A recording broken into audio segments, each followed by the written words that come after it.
The morning Maria Consuela Rodriguez first walked into Simon Harrington's Manhattan penthouse kitchen, her worn sneakers squeaking against the pristine marble floors, she carried with her the weight of 3 generations of women who had fed families with nothing but love and determination. Her grandmother's cast-iron skillet, wrapped carefully in a faded dish towel, was tucked under her arm like a sacred relic. The kitchen before her stretched out like a cathedral of stainless steel and gleaming surfaces, cold despite the fortune that had built it. Simon Harrington's wealth was measured not just in the millions of dollars flowing through his investment portfolios or the Bitcoin assets quietly accumulating in digital wallets, but in the emotional distance he maintained from anything resembling warmth. I don't know where you're listening from right now. Maybe you're standing in your own kitchen, tired hands preparing yet another meal for people who will eat without thanks. Or perhaps you're cleaning up after dinner while everyone else retreats to their comfortable lives. Maybe you're that woman who rises before dawn to feed a household that never sees your sacrifice. But I promise you, Maria's story will reach into the deepest corners of your heart and remind you that your hands hold more power than any boardroom, your love more value than any stock market fortune. Maria was 43 when she first stepped into that penthouse, her dark hair streaked with premature silver threads that caught the light filtering through floor-to-ceiling windows overlooking Central Park. She had answered an advertisement in the Brooklyn neighborhood newspaper, seeking employment that would pay enough to support her elderly mother and help put her youngest sister through community college. The salary Simon offered was generous, more money than she had ever earned in her life, but the true cost would reveal itself slowly, like poison seeping through bread. The first morning, as she unpacked her few belongings in the small staff quarters adjacent to the kitchen, Maria could hear Simon's voice echoing from somewhere in the vast apartment. He was speaking into his phone about overseas investments, his tone sharp and calculating. The European markets are fluctuating, but our cryptocurrency positions should offset any losses. Make sure the quarterly reports reflect the full scope of our real estate holdings. His world was one of numbers and calculations, profit margins and asset management, a universe where human feelings were mere variables to be controlled or eliminated. Maria's world was different. When she touched the gas burner for the first time and heard the familiar whoosh of blue flame, she whispered a small prayer her grandmother had taught her. Que esta comida alimente el cuerpo y el corazón. Let this food nourish both body and heart. She didn't realize that Simon was standing in the doorway, watching her with curious detachment, as if observing an interesting but incomprehensible ritual. I expect breakfast at 7:30 sharp, he said, his voice cutting through her prayer. Nothing fancy. I don't have time for elaborate presentations. He turned to leave, then paused. And please, keep the ethnic seasoning to a minimum. My palate is quite sophisticated. Maria nodded quietly, her hands already reaching for the eggs and butter, but something inside her chest tightened like a fist. She'd been cooking since she was 8 years old, standing on wooden crates to reach the stove in her family's cramped Brooklyn apartment. Her mother had worked 3 jobs to keep food on their table, and Maria had learned that cooking was not just about feeding people. It was about creating moments of peace and connection in a world that often showed little mercy to families like theirs. The penthouse kitchen became her domain over the following weeks, though she understood instinctively that she was meant to remain invisible within it. Simon's daily routine never varied. He would appear at 7:30 precisely, dressed in suits that cost more than Maria's monthly rent, eat his breakfast in silence while scrolling through financial reports on his tablet, and disappear into his home office for 12-hour stretches of conference calls and digital meetings. His income streams were diverse and vast. Tech investments, real estate portfolios, international trading funds, creating a complex web of wealth that insulated him from most of humanity's daily struggles. Maria learned his preferences through careful observation. He preferred his coffee dark and bitter, his eggs precisely soft-boiled with the yolk still liquid, his toast barely golden. But she also began to notice things that had nothing to do with food, the way his shoulders carried constant tension, how his jaw tightened when certain business calls went poorly, The fact that he never seemed to sleep well, often appearing in the kitchen before dawn to stare out at the city lights with hollow eyes. In those early morning hours, when the penthouse was still and quiet, Maria would prepare meals that went far beyond Simon's simple requests. She couldn't help herself. Her hands, trained by decades of feeding people she loved, would add small touches.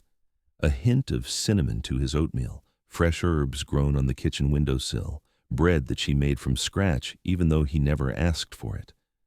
These were small rebellions of care, offerings that he accepted without acknowledgement, but seemed to eat with something approaching satisfaction.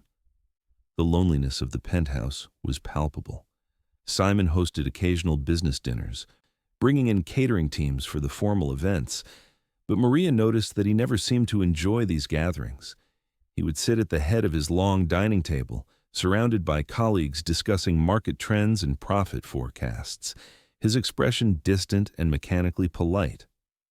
The conversations revolved around money, who was investing in which cryptocurrencies, whose stock portfolios had performed best that quarter, which real estate markets offered the highest returns. But beneath all the financial jargon, Maria sensed a profound emptiness, a hunger that no amount of wealth could satisfy. 3 months into her employment, Maria began to understand that Simon's fortune had been built through shrewd financial maneuvering, but had cost him something essential. His parents had died in a car accident when he was 25, leaving him not only their substantial inheritance, but also their investment firm. He had multiplied their wealth exponentially, turning millions into tens of millions, then into numbers so large that Maria could barely comprehend them. But in the process, he had transformed himself into something mechanical, calculating human connection with the same cold precision he applied to his business dealings. Maria's own story was different, but equally shaped by loss. She had grown up in a neighborhood where families knew each other's birthdays and borrowed cups of sugar without ceremony. Her father had died young, leaving her mother to raise 5 children on wages, earned cleaning office buildings and taking in sewing work. Maria had learned early that love was most purely expressed through food, the way her mother would save the best pieces of chicken for her children, how neighbors would appear with fresh bread during difficult times, the manner in which family celebrations centered around tables laden with dishes prepared by many hands. The contrast between her warm, communal past and the isolated luxury of Simon's penthouse created a daily ache that Maria carried like a stone in her chest. She would prepare elaborate meals for one indifferent man while remembering the chaos and joy of her childhood dinner table, where conversation and laughter were as essential as the food itself. But she needed this job, needed the salary that allowed her to send money home to her mother and help her sister with college expenses. So, she swallowed her loneliness and continued to pour her heart into meals that were consumed without gratitude or recognition. The real heartbreak began in small doses. Simon's housekeeper, Mrs. Patterson, had worked for him for 8 years and had developed a fierce loyalty that manifested as protective hostility toward anyone she perceived as potential threats to her position. She watched Maria with suspicious eyes, making comments designed to emphasize the social hierarchy within the household.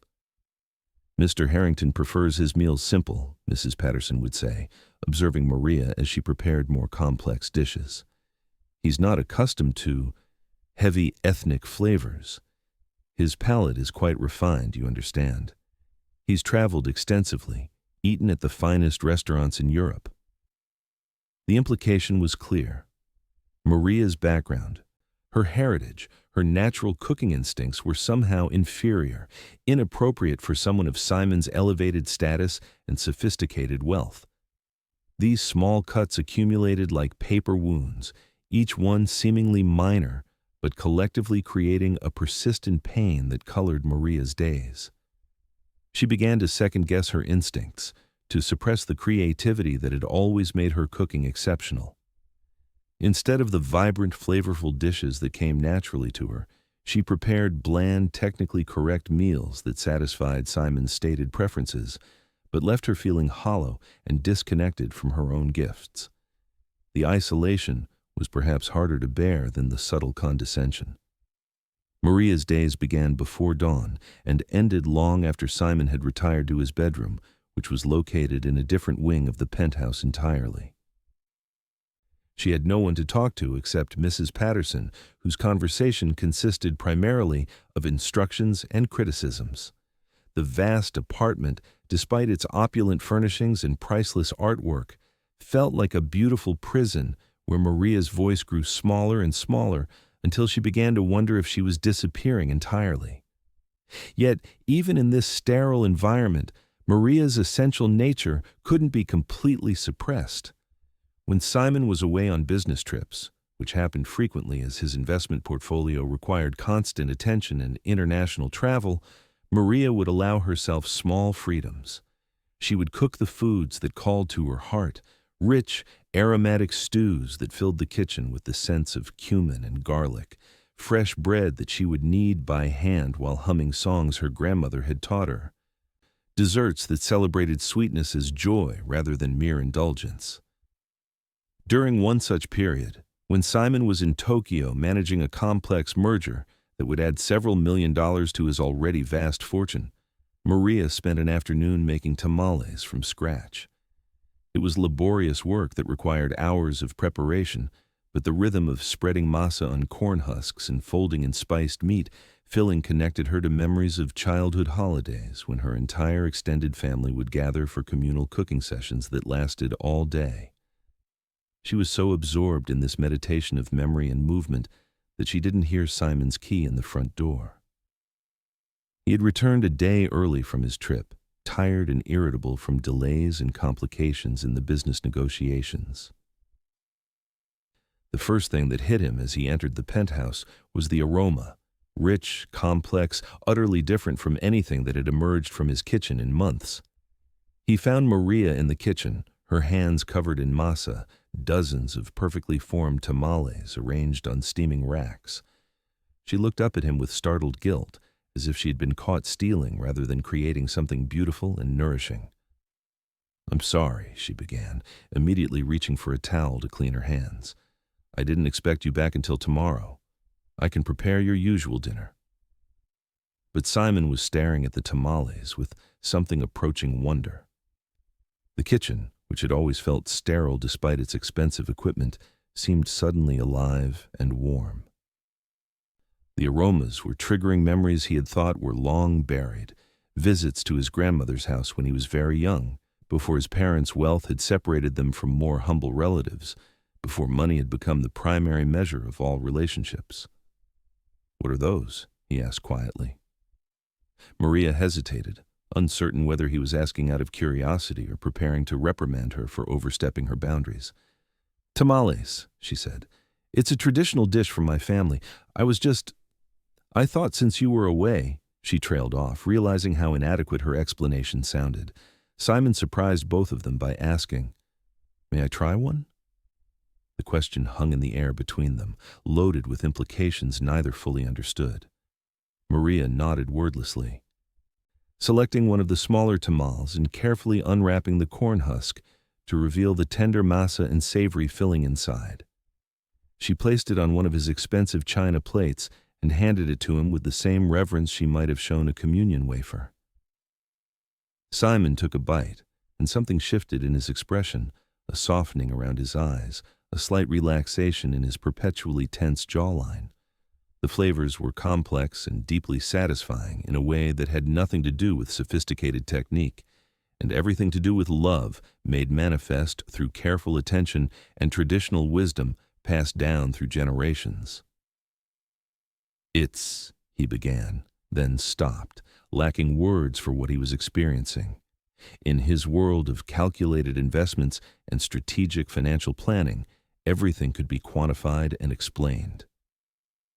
But this simple food had unlocked something emotional that resisted analysis. "It's very good," he finished inadequately. Maria watched him eat, recognizing something in his expression that she had seen in her own children's faces when they were small, and she would make their favorite comfort foods during illness or sadness. It was the look of someone being nourished not just physically but emotionally, someone remembering what it felt like to be genuinely cared for. My grandmother used to make these for special occasions, Maria said softly, encouraged by his response.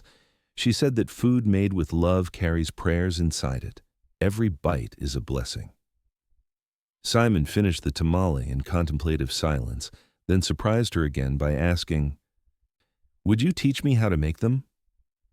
The question was so unexpected that Maria was certain she had misheard him.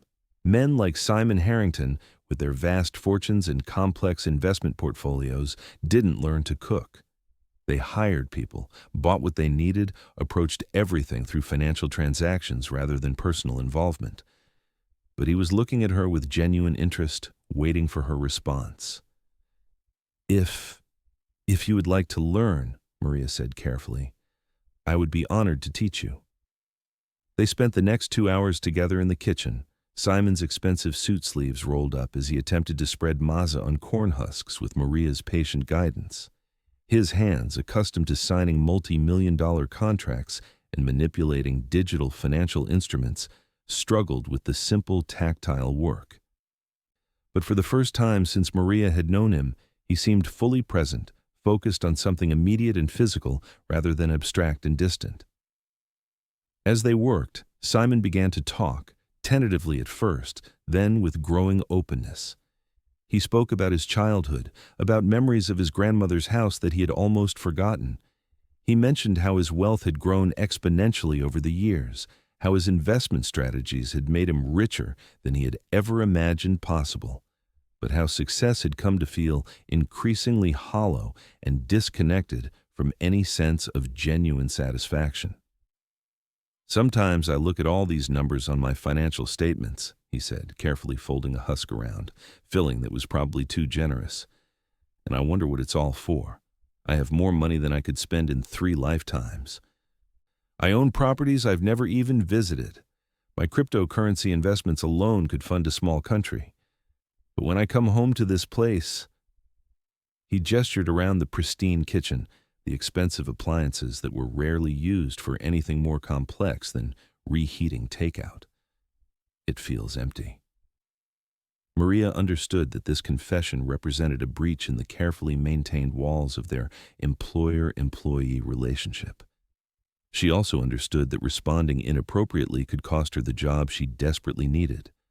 But something in his voice, a raw honesty that she recognized from her own moments of late-night loneliness, compelled her to offer something real in return. "My mother used to say that a house becomes a home when someone cares enough to fill it with love," she said, her hands continuing their practiced movements as she spoke. "Food is just one way to do that, but it's a powerful way, because when someone eats what you've made with care, they're taking your love into their body. It becomes part of them."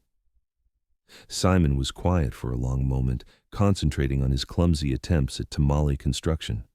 When he finally spoke, his voice was softer than Maria had ever heard it. "I don't think anyone has ever cooked for me with love, not since I was a child." The admission hung between them like a bridge neither was sure they should cross. Maria felt her heart constrict with unexpected sympathy for this man whose wealth had apparently purchased everything except the simple human connection that most people took for granted. She wanted to tell him that she had been putting love into his meals every day for months, that every dish she prepared carried her hope that he might find some small comfort in her care. But such honesty felt too dangerous, too likely to shatter the fragile moment of vulnerability they were sharing. Instead, she said, "Love doesn't have to be complicated. Sometimes it's just making sure someone has something warm to eat when they come home." They finished the tamales as the sun set over Manhattan, the kitchen filled with steam and the rich aromas of Maria's childhood. Simon's attempts were imperfect but earnest, and Maria found herself genuinely enjoying his company for the first time since she had begun working for him. When they finally sat down to eat what they had made together, sharing a meal across his usually empty dining table, it felt like a small miracle, a moment of genuine human connection in a place that had known too little warmth. But miracles, Maria had learned, were often fragile things, easily broken by the harsh realities of everyday life. The next morning, Simon reverted to his usual distant professionalism, appearing for breakfast at 7:30 sharp and eating his simple meal in silence while reviewing financial reports on his tablet. The intimacy of the previous evening seemed to have evaporated like steam from a cooling pot, leaving Maria to wonder if she had imagined the whole thing. Mrs. Patterson's disapproval was palpable and pointed. "I trust you understand the importance of maintaining appropriate boundaries," she said, discovering the leftover tamales in the refrigerator and regarding them with obvious distaste. "Mr. Harrington has certain standards, certain expectations about how his household should function. It would be unfortunate if those expectations were misunderstood." The message was clear.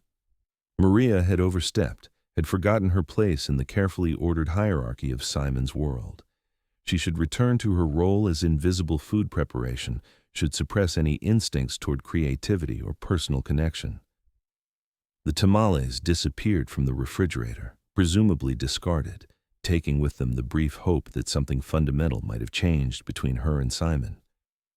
Yet, Maria had tasted something precious in that moment of shared cooking and connection. Even as she returned to preparing Simon's preferred simple meals, she carried within her the memory of his surprise at the complex flavors, his genuine interest in learning something new, his confession of loneliness despite vast wealth. These memories sustained her through the following weeks, as the isolation of the penthouse settled back around her like a familiar but unwelcome blanket. She began to understand that Simon's emotional distance wasn't merely coldness, but protection. His fortune had been built through careful calculation and strategic detachment, transforming every human interaction into a potential financial opportunity or threat. The vulnerability he had shown while learning to make tamales represented a crack in those protective walls, but the next morning had shown how quickly such cracks could be sealed over with familiar patterns of professional distance. Maria's own protective strategies were different, but equally necessary. She had learned to find satisfaction in small victories, the way Simon would sometimes finish everything on his plate when she had seasoned it just right, the rare moments when he would pause to actually taste his food rather than consuming it absent-mindedly while working. These tiny acknowledgments became precious to her, proof that her care was reaching him even when it went unspoken. But the fundamental inequity of their relationship remained unchanged. Simon's wealth insulated him from the daily struggles that defined Maria's life. The worry about her mother's medical bills, her sister's college expenses, the constant calculation of whether she could afford small luxuries like new shoes or a dinner out with friends. While he managed investment portfolios worth millions and made decisions that affected hundreds of employees, Maria's world contracted to the boundaries of his kitchen, her value measured solely by her ability to anticipate and fulfill his basic needs without drawing attention to herself. The loneliness was perhaps most acute during the evenings, when Simon would retreat to his home office for international business calls or settle into his study with financial reports and market analyses. Maria would clean the kitchen, prepare meals for the following day, and then return to her small room adjacent to the kitchen. The silence of the penthouse at night was complete and crushing, broken only by the distant sounds of traffic far below and the occasional ping of Simon's phone receiving messages about market fluctuations or business opportunities. During these quiet hours, Maria would sometimes allow herself to imagine different scenarios, what it would be like to cook for people who appreciated her creativity, who would gather around a table for conversation and laughter rather than solitary consumption. She thought about the community center in her old Brooklyn neighborhood, where she had occasionally volunteered to prepare meals for families in need. The kitchen there was cramped and the equipment outdated, but it had been filled with warmth and gratitude that made every hour of work feel meaningful. The contrast between that remembered sense of purpose and her current isolation was stark and painful.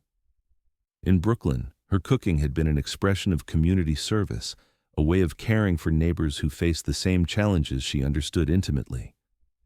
In Simon's penthouse, Her cooking was simply another purchase service, no different from the housekeeping or the maintenance of his expensive possessions. Yet she couldn't bring herself to quit, couldn't walk away from the salary that made such a difference to her family's financial stability. Her mother's arthritis was worsening, requiring medications that insurance only partially covered. Her sister was excelling in her college courses, but needed help with textbooks and living expenses. Maria's other siblings were doing well enough, but none were in a position to provide the level of financial support that her job with Simon made possible. So she stayed, perfecting the art of invisibility while nurturing a growing resentment that she tried to keep buried beneath professional competence. She learned to anticipate Simon's needs before he voiced them, to maintain the kitchen exactly as he preferred it, to prepare meals that satisfied his stated requirements without challenging his palate or expectations. But beneath her quiet efficiency, a part of her spirit was slowly starving, the creative, nurturing aspect of her personality that had made cooking a source of joy rather than merely work. The turning point came unexpectedly, triggered not by any grand gesture or dramatic confrontation, but by the arrival of a child. Simon's sister Elizabeth lived in California with her investment banker husband and their 6-year-old daughter, Emma. Elizabeth's marriage was struggling, a casualty of 2 high-stress careers and incompatible approaches to managing their considerable combined wealth. When she called Simon one Tuesday evening, her voice tight with controlled desperation, it was to ask if Emma could stay with him for a month while she and her husband attempted marriage counseling. "I know you're not comfortable with children," Elizabeth said, her words carrying across the penthouse through Simon's speakerphone as Maria quietly cleaned the kitchen after dinner. "But we need this time to figure things out, and Emma adores you. She always asks about Uncle Simon and his big apartment with the pretty view." Simon's hesitation was audible. His penthouse was not designed for children, all sharp corners and expensive objects, a showcase of wealth rather than a home optimized for family life. But Elizabeth was his only sibling, and despite their infrequent contact, he felt obligated to help during her crisis. "Of course," he said finally, "whatever you need. I can hire a proper nanny, someone experienced with children. Money isn't an issue." "She doesn't need a nanny, Simon. She needs family. She needs to feel loved and safe while her parents figure out how to stop hurting each other." The conversation continued for another 20 minutes, working out logistics and travel arrangements. Maria listened while pretending to focus on her cleaning, recognizing the strain in Simon's voice as he contemplated how to integrate a child into his carefully ordered life. When he finally ended the call, he sat in silence for several minutes, staring out at the city lights as if they might offer some guidance for this unfamiliar challenge. "Maria," he said suddenly, causing her to look up from the counter she was wiping. "My niece will be staying here for a while, 6 years old. I assume you know about cooking for children? What they like to eat." It was perhaps the longest direct conversation they had shared since the evening of tamale making, and it revealed both his helplessness in the face of childcare and his assumption that Maria would naturally extend her services to include his visiting family. She nodded, though part of her bristled at being taken for granted yet again. "Children need simple foods that taste good," she said, "things that remind them of comfort and safety. I can prepare appropriate meals." "Good. Elizabeth and Emma will arrive Friday afternoon. I've arranged to work from home more often while she's here, but I'll still need to travel occasionally for business. We'll need to adjust everything, I suppose." The "we" felt significant. An acknowledgement that Maria's role would necessarily expand beyond cooking to include some level of childcare responsibility. It also represented the first time Simon had included her in any planning process, treating her as a partner in managing his household, rather than simply a service provider who would adapt to whatever circumstances arose. Emma arrived on a Friday afternoon in late September, a whirlwind of blonde curls and endless questions, who transformed the sterile atmosphere of the penthouse the moment she walked through the door. She was small for her age, but fierce in her curiosity, examining everything with the fearless investigative spirit that belongs uniquely to children who haven't yet learned to be intimidated by wealth or status. "Uncle Simon, your house is so big. Where's your TV? Do you have any kids here?" "Who's that lady in the kitchen? Why does everything look so clean and white? Can I see my room? Are there any toys here? What's for dinner?" The barrage of questions left Simon visibly overwhelmed, but Maria felt something in her chest loosen and warm as she watched Emma explore her temporary new environment. Here was someone who would notice the care that went into prepared meals, who would respond with genuine enthusiasm rather than indifferent consumption. Here was the possibility of cooking for someone who would taste not just food, but love. Simon's attempts to manage Emma's energy were awkward but earnest. He showed her to the guest room that had been hastily converted into a child's space, complete with new furniture and toys purchased online in a panic of preparation. But Emma was most interested in the kitchen, drawn by the aromas of the simple pasta dinner that Maria was preparing. "Are you the cook?" Emma asked, peering up at Maria with bright, curious eyes. "My mom says Uncle Simon has someone who makes his food because he doesn't know how. Can you teach me to cook? I want to learn how to make cookies." Maria glanced at Simon, uncertain whether engaging with his niece fell within her accepted responsibilities. But he nodded encouragingly, apparently relieved that Emma's attention was focused elsewhere. "I would love to teach you to cook," Maria said, kneeling to Emma's eye level. "But we should ask your uncle if it's okay to use his kitchen for lessons." "Of course it's fine," Simon said quickly. "Whatever Emma wants, whatever makes her comfortable." Over the following days, the kitchen became Emma's second home. She would appear at Maria's elbow every morning, eager to help with breakfast preparation and full of questions about ingredients and techniques. Maria found herself explaining not just how to crack eggs without getting shells in the bowl, but why certain flavors worked together, how her grandmother had taught her to judge doneness by smell rather than timers, what it meant to cook with love rather than mere technique. Emma absorbed it all with the wholehearted enthusiasm that adults rarely brought to new learning. She was particularly fascinated by the stories that accompanied Maria's cooking, tales of family gatherings, holiday traditions, the way different dishes connected to memories and relationships rather than simply providing nutrition. "My mom never tells stories when she cooks," Emma confided one afternoon as they worked together on sugar cookies. "She usually just orders food or heats up frozen things. She says she's too busy with work to cook real food." Maria felt a familiar pang of sympathy for people who had never learned that cooking could be an act of love rather than mere necessity. "Some people haven't discovered yet that making food can be just as important as eating it," she said diplomatically. "But you're learning, and someday you can teach other people. Will you teach me to make those wrapped things you made before? The ones Uncle Simon liked?"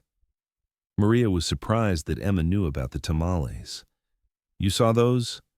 Uncle Simon showed me the pictures on his phone. He said they were special food that you taught him to make. He looked really happy in the pictures, not like his normal face." The revelation that Simon had photographed their tamale-making session, that he had shared it with Emma, suggested that the evening had meant more to him than his subsequent behavior had indicated. Maria felt a flutter of something that might have been hope, though she tried to suppress it quickly. "Tamales are very special," she agreed. "They take a long time to make, and they're best when made with many people helping. Maybe when you've learned more basic cooking, we could try them." Emma's presence transformed not just the kitchen, but the entire atmosphere of the penthouse.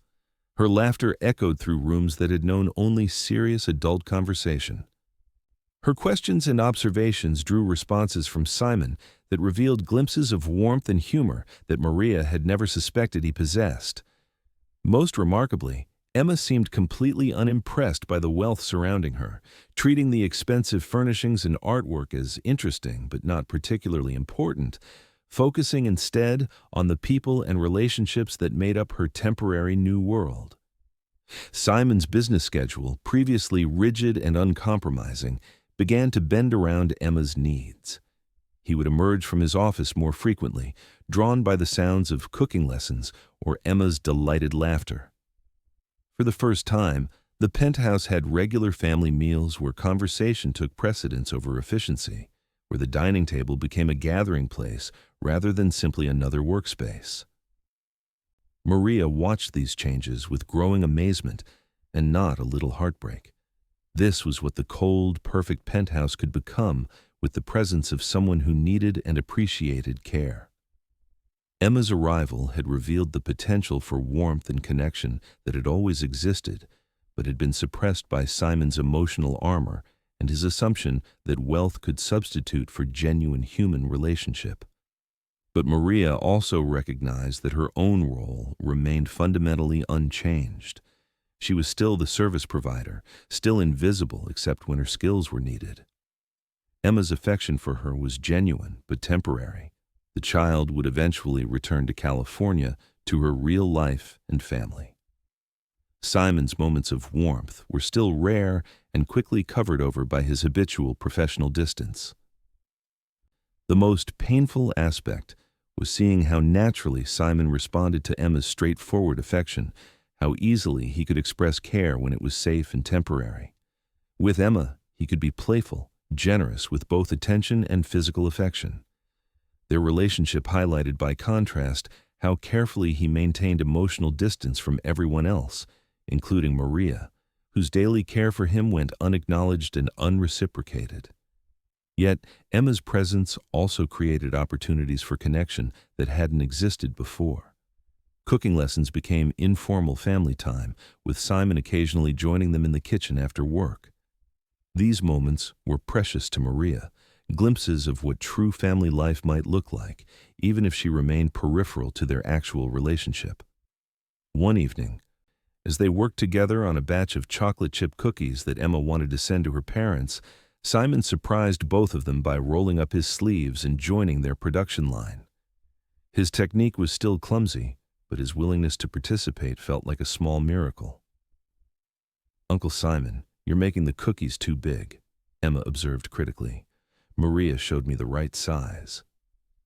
"I stand corrected," Simon said solemnly, breaking his oversized cookie dough ball into smaller portions. "Maria is clearly the expert here." It was perhaps the first time Maria had heard him acknowledge her expertise in anything, even something as simple as cookie proportions. The recognition felt disproportionately meaningful, a tiny crack in the wall of invisibility that usually surrounded her contributions to his life. As Emma's visit stretched into its third week, Maria began to dread the child's inevitable departure. The kitchen would feel empty without her questions and laughter. The daily routine would return to its previous sterile efficiency. Most painfully, Simon would likely retreat back into his professional distance, leaving Maria to wonder if the warmth she had witnessed was real or simply a temporary adaptation to unusual circumstances. But Emma's influence on her uncle appeared to be deeper and more lasting than Maria had initially hoped.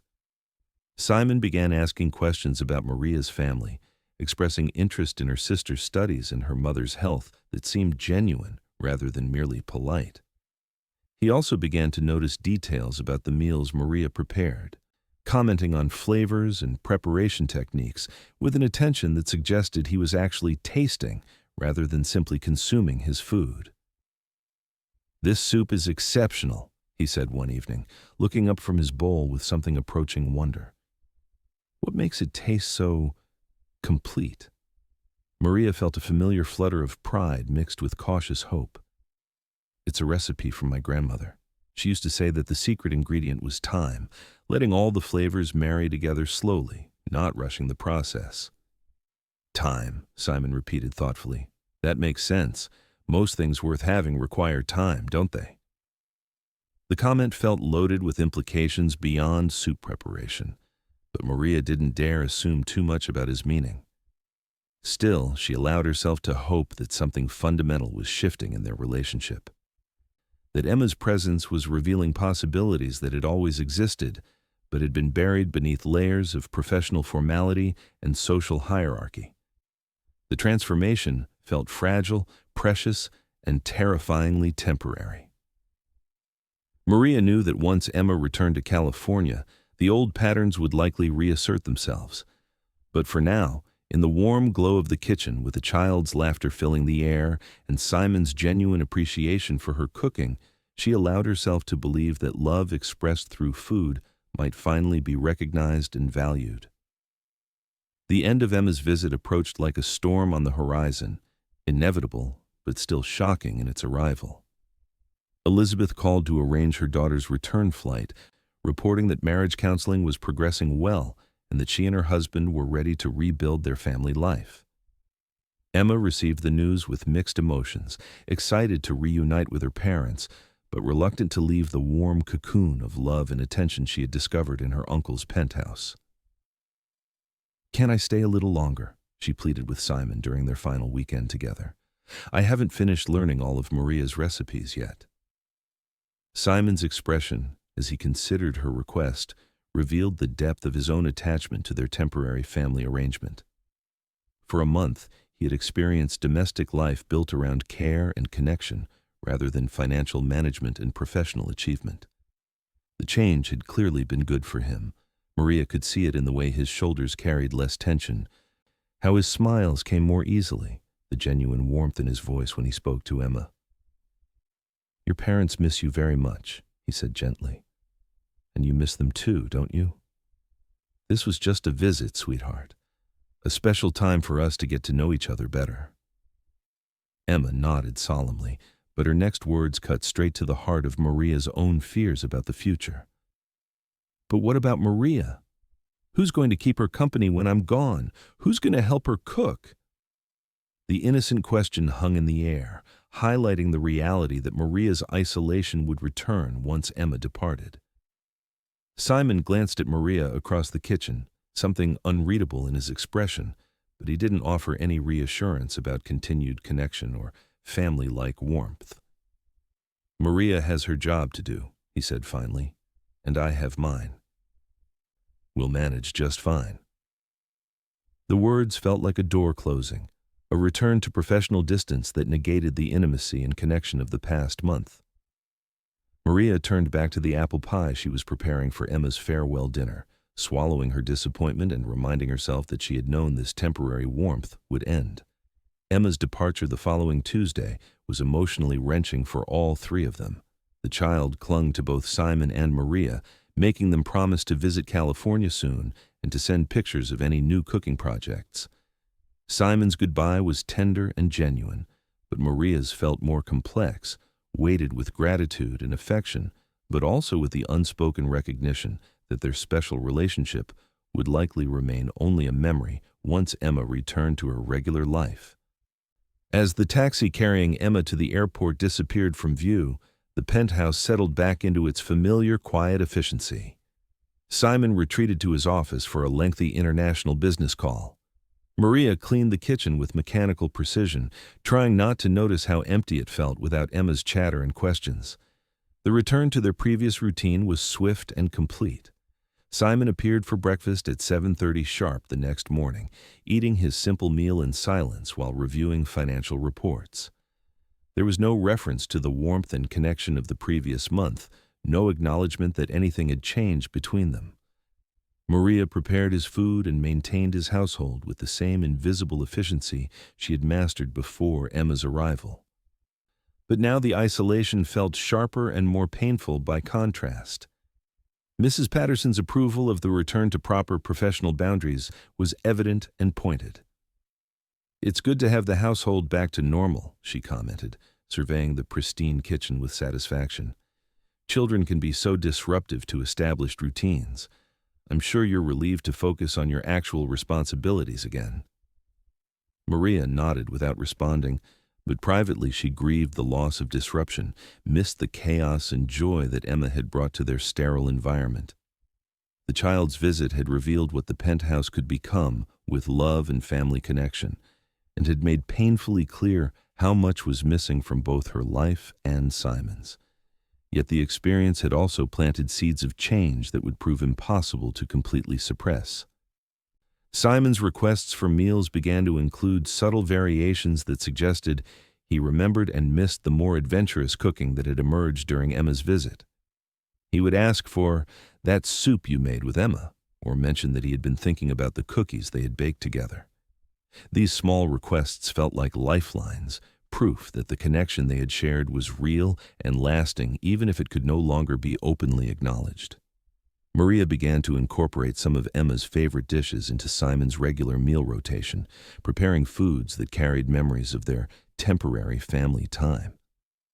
It was a small rebellion against the return to emotional distance, a way of keeping the warmth of that month alive even when it couldn't be directly discussed. 3 weeks after Emma's departure, Simon made a request that caught Maria completely off guard. "I was thinking," he said, lingering in the kitchen after breakfast instead of immediately disappearing into his office, "that perhaps you could teach me to make those tamales properly. Professionally, I mean. Emma mentioned them several times in her thank you call, and I realized I never really learned the technique correctly." The request felt loaded with significance beyond simple cooking instruction. Maria searched his expression for clues about his true motivation, but his face had returned to its habitual professional neutrality. "Of course," she said carefully. "If you'd like to learn, I would be happy to teach you." They arranged for a Sunday afternoon lesson, when Simon's business calls were typically fewer and Maria's other household duties were lighter. As the day approached, Maria found herself hoping for a return to the intimacy and connection they had shared during Emma's visit, but trying to temper her expectations with the reality of their established relationship patterns. The tamale-making session revealed both how much and how little had changed between them. Simon was more confident in the kitchen than he had been months earlier, and his technique with the masa and filling was significantly improved. But the easy conversation and shared vulnerability of their previous cooking lesson was largely absent, replaced by polite instruction and careful professional distance. Still, there were moments, brief instances, when Simon would ask about a technique or share a memory triggered by the familiar aromas that hinted at deeper connection. When they sat down to eat the tamales they had made together, sharing them with the same quiet appreciation that had characterized their first shared cooking experience, Maria felt a flicker of the intimacy that Emma's presence had made possible. "These are better than I remembered," Simon said, his voice carrying genuine appreciation. "There's something more complex about the flavors than what I taste at restaurants." "Restaurant food can be technically perfect, but still lacks something essential," Maria replied, choosing her words carefully. "When food is made with care, with attention to the people who will eat it, it carries extra flavor that can't be duplicated through technique alone." Simon was quiet for several minutes, contemplating her words or perhaps simply enjoying the food. When he finally spoke, his question surprised her with its directness. "Do you think I've become too disconnected, too focused on business to notice the things that actually matter?" The question felt like an invitation to honesty that their professional relationship had never previously allowed. Maria considered her response carefully, recognizing that this might be her only opportunity to bridge the gap between their formal roles and genuine human connection. "I think," she said slowly, "that success can sometimes become a wall that protects us from hurt, but also keeps out love. Emma saw through that wall easily because children don't recognize barriers that adults create. But the wall isn't permanent. It can be lowered when we're ready." Simon nodded thoughtfully, absorbing her words with the same careful attention he typically reserved for financial analyses. Emma made everything feel simpler, more meaningful. I'd forgotten that was possible. "Children have a gift for showing us what matters most," Maria agreed. "But they're not the only ones who can do that.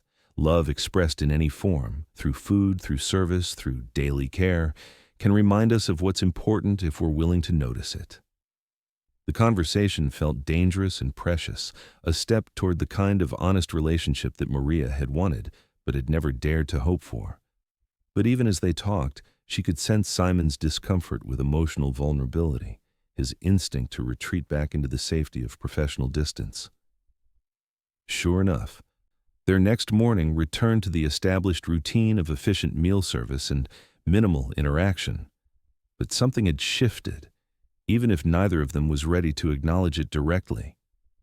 Simon's requests for meals became more personal, more reflective of genuine preference rather than simple nutritional necessity. He began to linger in the kitchen occasionally, making small talk that gradually revealed details about his business concerns, his worries about Emma's adjustment back to her parents' rebuilt marriage, his growing uncertainty about whether his isolated lifestyle was sustainable or healthy.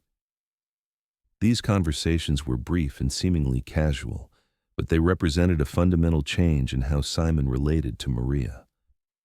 For the first time, he was treating her as a confidant rather than merely a service provider, sharing thoughts and concerns that he apparently discussed with no one else in his wealthy but emotionally impoverished social circle. Maria treasured these moments while trying not to read too much significance into them. She understood that Simon's willingness to confide in her might stem from loneliness and lack of other options rather than genuine recognition of her worth as a person. But she also recognized that their relationship was evolving in ways that might eventually transcend the boundaries of employer and employee. The evolution felt fragile and tentative, like new growth that could be easily damaged by too much attention or expectation.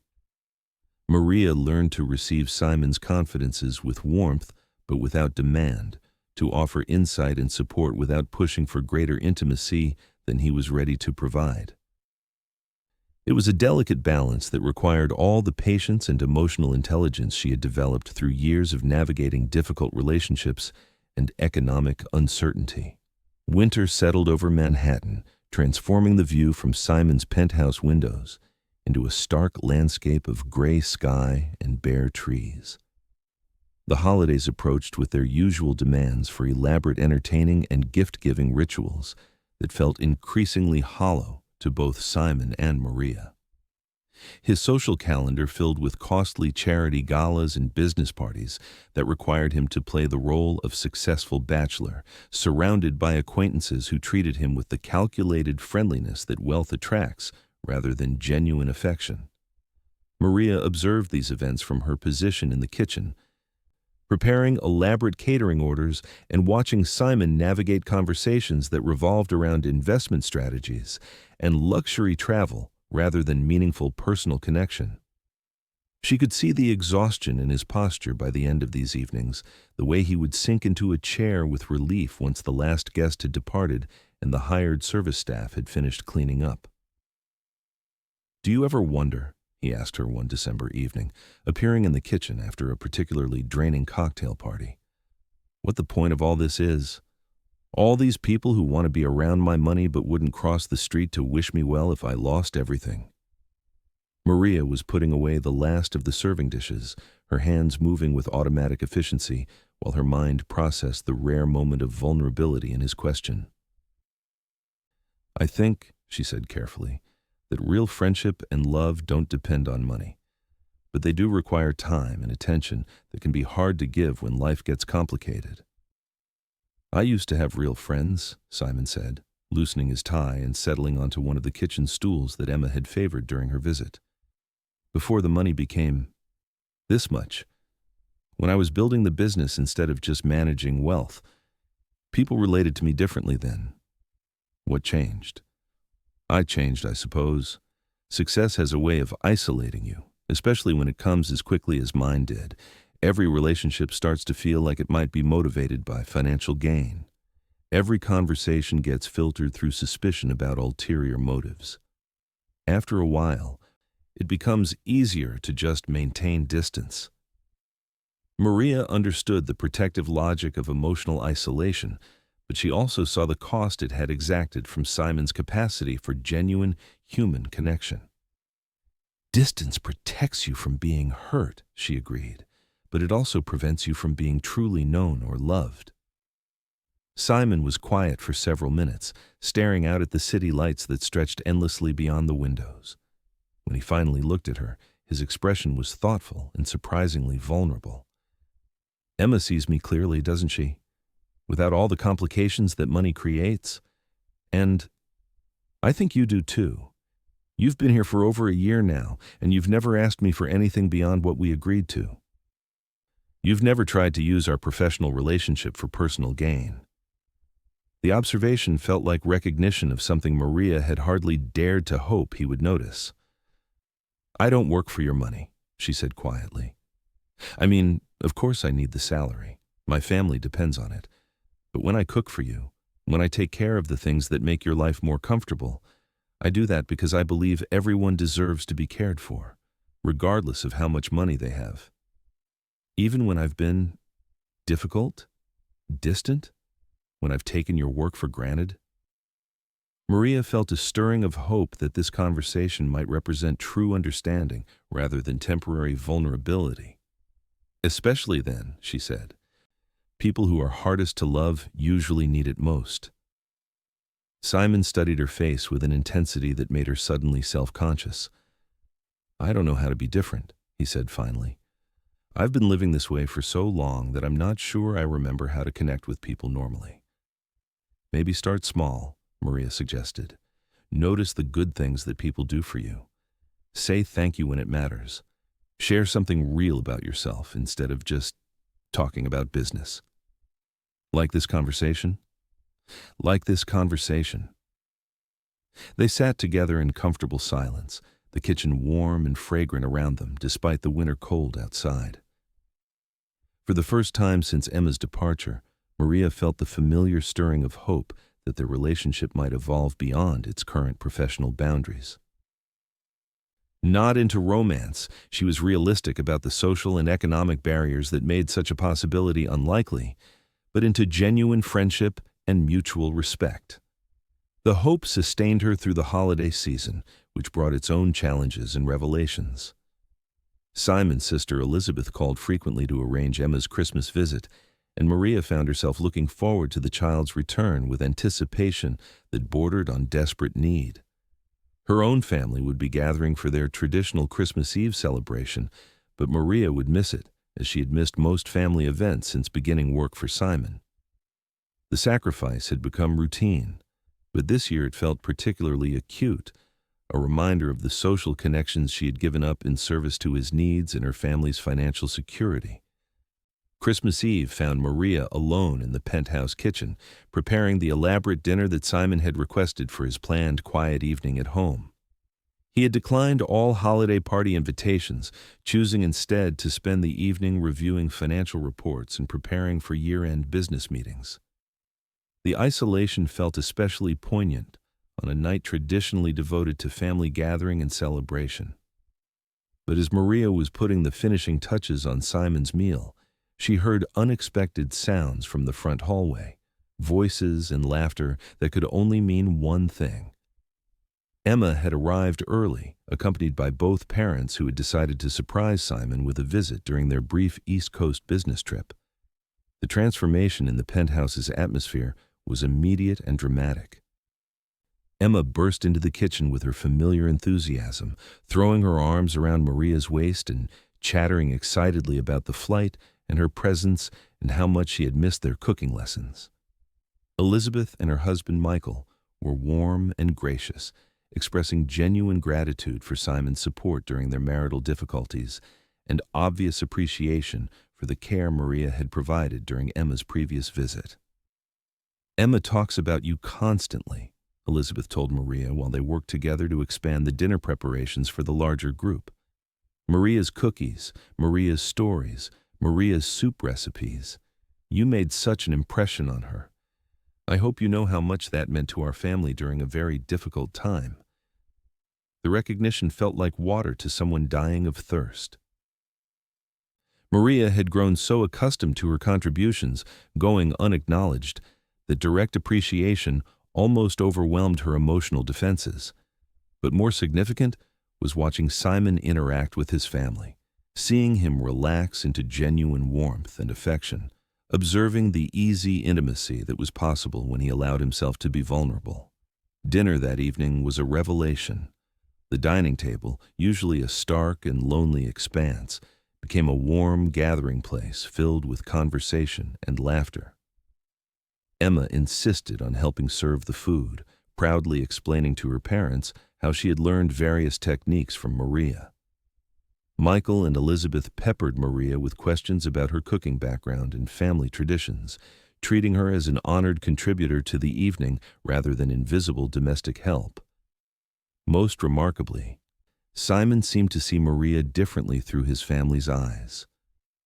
When Elizabeth complimented the complexity and richness of the meal's flavors, Simon spoke about Maria's expertise and creativity with genuine respect and appreciation.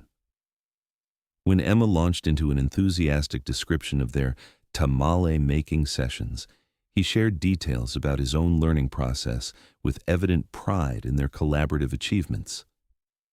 "Maria has been teaching me that cooking is much more than just following recipes," he told his family. "There's an art to it that I never understood before, a way of expressing care that doesn't require words." The comment felt like a public acknowledgement of something that had been growing between them privately, a recognition of Maria's role in making his house feel more like a home, her cooking as an expression of care rather than mere job performance. After dinner, as they moved to the living room for coffee and the exchange of gifts, Emma surprised everyone by producing a carefully wrapped present for Maria. Inside was a child's cookbook that Emma had selected herself, along with a handwritten note that read, "Thank you for teaching me that cooking is love. Love, Emma." Maria felt tears threatening as she held the gift, understanding that this child had grasped something essential about the relationship between food and affection that many adults never learned. But even more meaningful was the fact that Elizabeth and Michael had encouraged and facilitated Emma's gesture, recognizing Maria's importance to their daughter's happiness and growth. Simon's gift to Maria was more practical but equally thoughtful, a beautiful set of professional chef's knives that represented both recognition of her skills and investment in her continued growth as a cook. The accompanying card was brief but significant. "In appreciation of everything you do to make this house a home. Thank you, Simon." The word home felt like a revelation. For more than a year, Maria had worked to transform the sterile penthouse into something warmer and more welcoming, but she had never been sure that Simon noticed or valued those efforts. His acknowledgement that her work had succeeded in creating something beyond mere luxury or convenience felt like the greatest gift possible. The evening ended with Emma falling asleep in Maria's lap while the adults continued their conversation around the warm glow of the fireplace. Simon's family would return to California the next morning, but the warmth and connection of this one evening had transformed something fundamental about how Maria understood her place in Simon's life. For the first time, she had been included in his family circle not as hired help, but as someone whose presence and contributions were genuinely valued. The distinction might seem subtle to others, but to Maria it represented a recognition of dignity and worth that she had been seeking her entire working life. As Elizabeth and Michael said their goodbyes, both made a point of embracing Maria and expressing their hope that they would see her again soon. "You're part of the family now," Elizabeth said simply, her words carrying the weight of genuine acceptance rather than polite courtesy. After his family's departure, Simon seemed different, more open and relaxed than Maria had ever seen him. Their daily interactions took on a quality of warmth and mutual respect that had been building slowly but was now openly acknowledged. He began asking her opinions about household decisions, including her input on everything from menu planning to decoration choices. More significantly, he started sharing details about his business concerns and family relationships, treating her as a trusted confidant whose wisdom and perspective he valued. The transformation wasn't dramatic or sudden, but it was profound and sustained. Maria began to feel genuinely valued for the first time in her professional life, appreciated not just for her technical skills, but for her emotional intelligence and capacity for creating warmth and connection. The isolation that had characterized her first year in the penthouse gradually gave way to a sense of belonging and purpose that made her work feel meaningful rather than merely necessary. But the most significant change was in Simon himself. The cold distance that had once defined his personality began to thaw, replaced by a warmth and openness that extended beyond his interactions with Maria to encompass other relationships as well. He began accepting more social invitations, engaging more genuinely with business colleagues and acquaintances, allowing people to see glimpses of his authentic self rather than just his professional persona. The winter passed with this new sense of connection and mutual respect shaping their daily routine. Maria continued to work with quiet efficiency, but her efforts were now recognized and appreciated rather than taken for granted.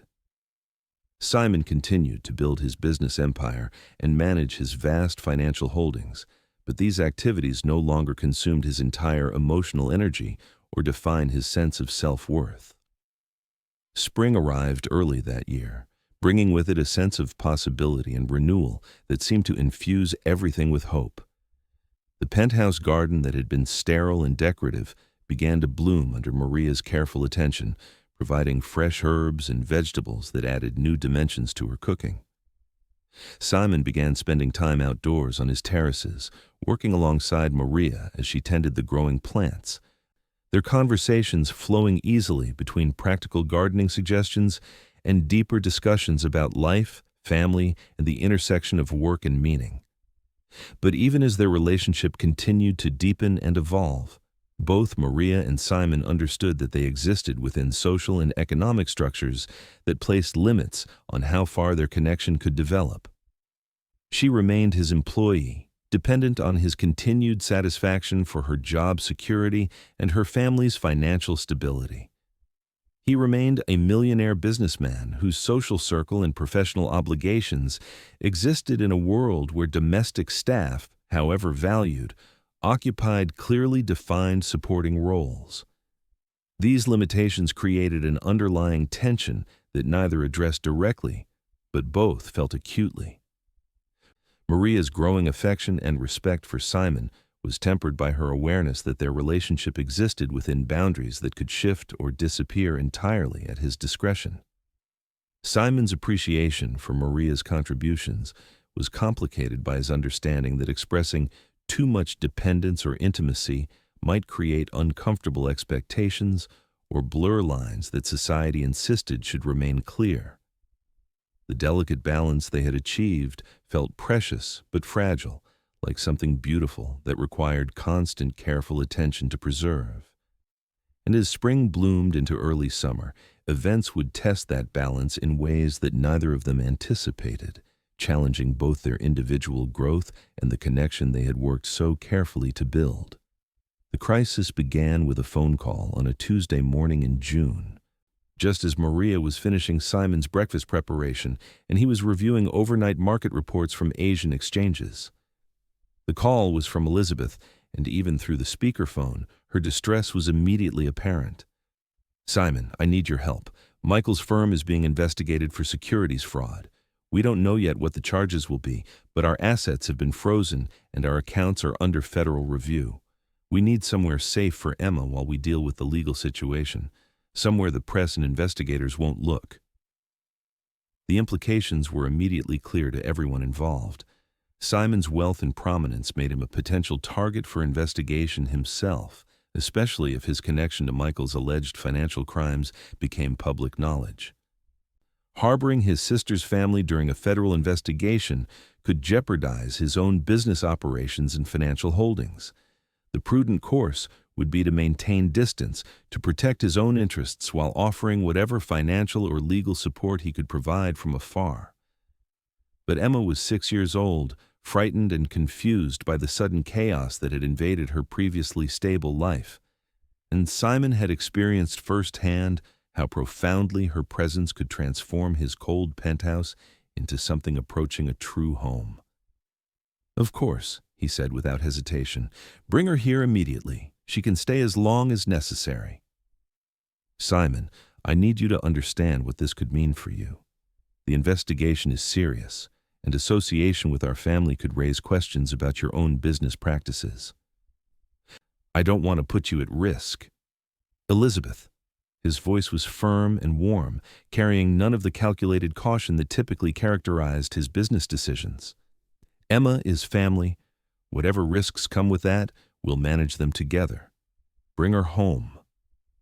Maria felt her heart expand with something that might have been love as she heard Simon make this decision. Here was a man who had spent years building walls around his emotions, protecting his vast fortune through careful distance and strategic isolation, choosing vulnerability and connection over safety and self-interest. The choice was particularly remarkable because it was made not for profit or advantage, but simply because he recognized that some things mattered more than money or security. Emma arrived that afternoon in the backseat of Elizabeth's rental car, her small hands clutching a stuffed elephant that had clearly provided comfort during the frightening upheaval of recent days. Elizabeth looked exhausted and stressed, the careful polish of her usual appearance cracked by the strain of uncertainty and fear.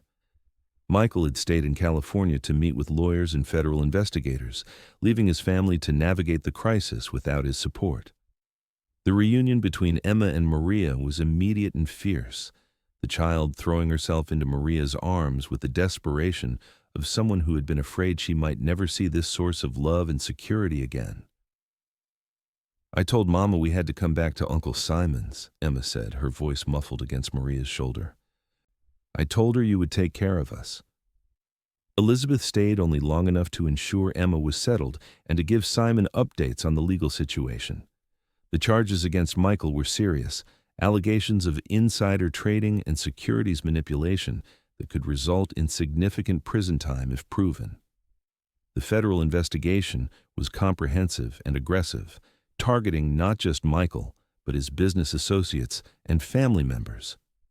Elizabeth herself was facing questions about financial transactions that she claimed to know nothing about, money movements that suggested she might have been aware of her husband's alleged illegal activities. "I don't know how long this will take to resolve," she told Simon as she prepared to return to California. "It could be months or even years if it goes to trial.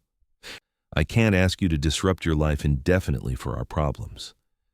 "You're not asking," Simon replied. "I'm offering. Emma belongs here as long as she needs to. This is her home too." After Elizabeth's departure, the penthouse settled into a new routine that incorporated Emma's needs while accommodating the additional challenges created by the federal investigation. Simon hired private tutors to ensure Emma's education continued uninterrupted, but he also made significant changes to his own schedule to spend more time with his niece. Business trips were postponed or canceled entirely. International conference calls were scheduled around Emma's bedtime. The rigid efficiency that had once governed every aspect of his life gave way to the beautiful chaos of family responsibility. Maria became not just Emma's cooking teacher, but her primary source of emotional stability during a period of unprecedented uncertainty. The child understood that her parents were facing serious problems, but Maria's steady presence and unwavering affection provided a foundation of security that allowed Emma to continue growing and learning despite the upheaval surrounding her family. The federal investigation created additional pressure that affected everyone in the household. Simon's business associates and legal advisors counseled him to minimize any appearance of connection to Elizabeth and Michael, warning that his own financial holdings could become subject to scrutiny if investigators decided to examine potential family money transfers or shared business interests. But Simon refused to distance himself from his family crisis, instead increasing his public support and making it clear that Emma was a permanent member of his household for as long as necessary. This decision, while morally admirable, created genuine business complications.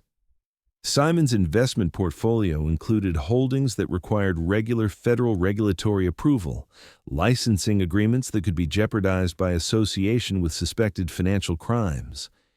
His business reputation, carefully built over years of ethical practices and strategic discretion, faced potential damage from circumstances entirely beyond his control. Maria watched Simon navigate these challenges with growing admiration and affection.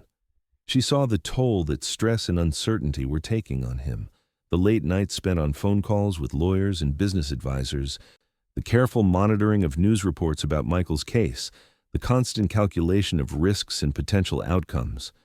But she also saw his unwavering commitment to protecting Emma and supporting his sister, regardless of the personal cost. The girl herself seemed to understand more than the adults realized about the sacrifices being made on her behalf. She would find reasons to spend extra time with Simon in the evenings, sitting quietly in his study while he made business calls or reviewing financial reports. Her presence seemed to provide him with comfort and perspective during particularly difficult days, reminding him that his decisions were about more than money or reputation. They were about family and the kind of man he wanted to be. Summer deepened and the investigation continued with no clear resolution in sight. Michael's legal team was fighting the charges aggressively, but the case was complex and the evidence appeared substantial. Elizabeth called regularly with updates, her voice carrying increasing strain as she dealt with the social ostracism and financial uncertainty that accompanied federal prosecution of white-collar crimes. Their California lifestyle had collapsed entirely. Friends had distanced themselves, social invitations had evaporated, and even their country club membership had been quietly terminated. Through it all, Emma remained the bright center of warmth and hope in Simon's penthouse. Her presence had transformed the space entirely, filling it with artwork from her tutoring sessions, the sounds of children's laughter and questions, the comfortable chaos of family life. Maria's role had evolved far beyond cooking and housekeeping to encompass something approaching co-parenting, sharing responsibility for Emma's emotional and practical needs in ways that felt natural and deeply satisfying. The three of them developed routines and traditions that created their own family culture.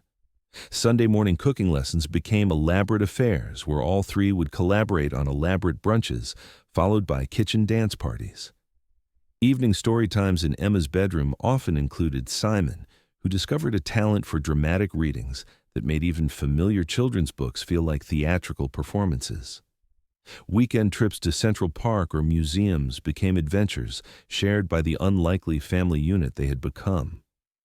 But the most significant change was in how Simon related to Maria herself. The crisis and Emma's extended stay had broken down the professional boundaries that had previously defined their relationship, creating instead a partnership based on shared responsibility and mutual respect. Simon began consulting with Maria about all decisions affecting Emma, recognizing that her insights into child psychology and family dynamics were more valuable than any professional expertise he could purchase. More gradually, he also began seeking her perspective on business decisions and personal challenges unrelated to Emma's care. Maria's wisdom and emotional intelligence, developed through years of navigating complex family relationships and economic uncertainty, provided Simon with guidance that complemented the technical business advice he received from lawyers and financial consultants. Her ability to see human motivations and emotional undercurrents gave her insights into business relationships and negotiations that proved remarkably valuable. By late summer, their collaboration had evolved into something approaching true partnership, though neither acknowledged this development directly. Simon relied on Maria's judgment about people and situations in ways that went far beyond her official responsibilities. Maria found herself involved in decision-making processes that affected not just Emma's welfare, but Simon's business operations and personal relationships. The shift felt natural and gradual, but it also highlighted the growing complexity of their relationship. Maria remained technically Simon's employee, but she was functioning more like a trusted advisor and co-parent. Simon continued to pay her salary and maintain the formal structures of employer-employee dynamics, but he was depending on her emotional labor and intellectual contributions in ways that transcended traditional domestic service. The ambiguity created underlying tension that both felt, but neither knew how to address. Maria's growing influence and importance in Simon's life was personally satisfying, but professionally uncertain. She had no job security beyond Simon's continued satisfaction, no formal recognition of her expanded responsibilities, no protection if his priorities shifted or circumstances changed. Her economic dependence on his goodwill remained absolute, even as her emotional investment in his family's welfare deepened. Simon, for his part, was discovering that his dependence on Maria had become both professional and personal in ways that made him uncomfortable. His business empire was built on maintaining control and minimizing vulnerability, but Maria's importance to his family's functioning meant that losing her would create disruption that extended far beyond mere inconvenience. The recognition of his dependence felt dangerous to someone who had built his success on self-reliance and emotional distance. These underlying tensions came to a head in early September, when Simon received news that would test both their individual growth and their evolving relationship in ways that neither anticipated. The call came from his head of security, informing him that federal investigators had requested interviews with all members of his household as part of their ongoing investigation into Michael's alleged crimes. The request was framed as routine information gathering, but Simon's lawyers immediately warned that such interviews could be the first step toward expanded investigation of his own business practices. If investigators suspected that Simon had knowingly provided financial support to someone engaged in securities fraud, or if they uncovered any evidence of shared business activities that might have involved illegal practices, his own assets and operations could become targets of federal prosecution. The safest course, his legal team advised, would be to minimize any appearance of connection to Emma's family crisis. This could involve temporarily relocating Emma to alternative care arrangements, limiting communication with Elizabeth, and ensuring that household staff understood the importance of discretion and loyalty during the investigation process. But the suggestion that Emma should be moved elsewhere, even temporarily, triggered an immediate and emotional response from Simon. "Absolutely not," he said to his chief legal advisor during an emergency consultation. "Emma stays here. She's not a business liability to be managed. She's family." "Simon, I understand your feelings, but you need to consider the broader implications. Your business holdings include federal contracts worth millions of dollars. Your investment firm manages pension funds for public employee unions. Your real estate partnerships involve municipal development projects. All of these could be jeopardized by association with a federal criminal case, regardless of whether you personally have done anything wrong." The pressure was intense, and the stakes were genuine. Simon's wealth was not just personal assets, but a complex network of business relationships and financial obligations that affected hundreds of employees and thousands of investors. His decisions about Emma and the federal investigation would have consequences far beyond his immediate family circle. But Simon had learned something important during the months since Emma's arrival about what actually mattered to him. The cold calculation that had once driven all his decisions felt inadequate when applied to questions of family loyalty and personal integrity. The wealth and success he had built were meaningful only if they served purposes beyond mere accumulation, and protecting someone he loved felt like a more important purpose than protecting his profit margins. "Schedule the interviews," he told his legal team. "We'll cooperate fully with the investigation. But Emma stays, and anyone who has a problem with that can find other business partnerships." The decision was characteristic of the man Simon had been becoming since Emma's first visit, someone who valued love and loyalty over security and financial advantage. But it also represented a risk that could cost him enormously if the investigation expanded or if his business associates decided that association with him had become too dangerous to maintain. Maria learned about the federal interviews from overhearing Simon's phone calls with his lawyers, and the knowledge filled her with a complex mixture of admiration and terror. She understood that Simon's decision to protect Emma regardless of business consequences was morally admirable and consistent with the growth she had witnessed in his character. But she also understood that federal investigations could destroy lives and careers, even when the targets were ultimately found innocent of any wrongdoing. Her own position was particularly vulnerable. As a household employee, she had no legal protections or resources to help her navigate federal questioning. Her immigration status, while legal, was complex enough that any scrutiny could create problems that might affect her ability to continue working. Most frighteningly, her family's financial dependence on her salary meant that losing this job would create immediate crisis for people she loved. The prospect of federal interviews also forced Maria to confront the reality that her relationship with Simon, despite its personal importance to her, remained fundamentally unequal and economically determined. If protecting her created any risk to his business interests or legal position, she could be dismissed immediately with no recourse or support beyond whatever severance he chose to provide. But when Simon approached her to discuss the upcoming interviews, his concern was focused entirely on her welfare rather than his own legal exposure. "I want you to understand that this investigation has nothing to do with you personally," he said, sitting across from her at the kitchen table where they had shared so many conversations over the past year. "The investigators just want to gather information about the household and Emma's living situation. But I also want you to know that you can consult with my lawyers before answering any questions.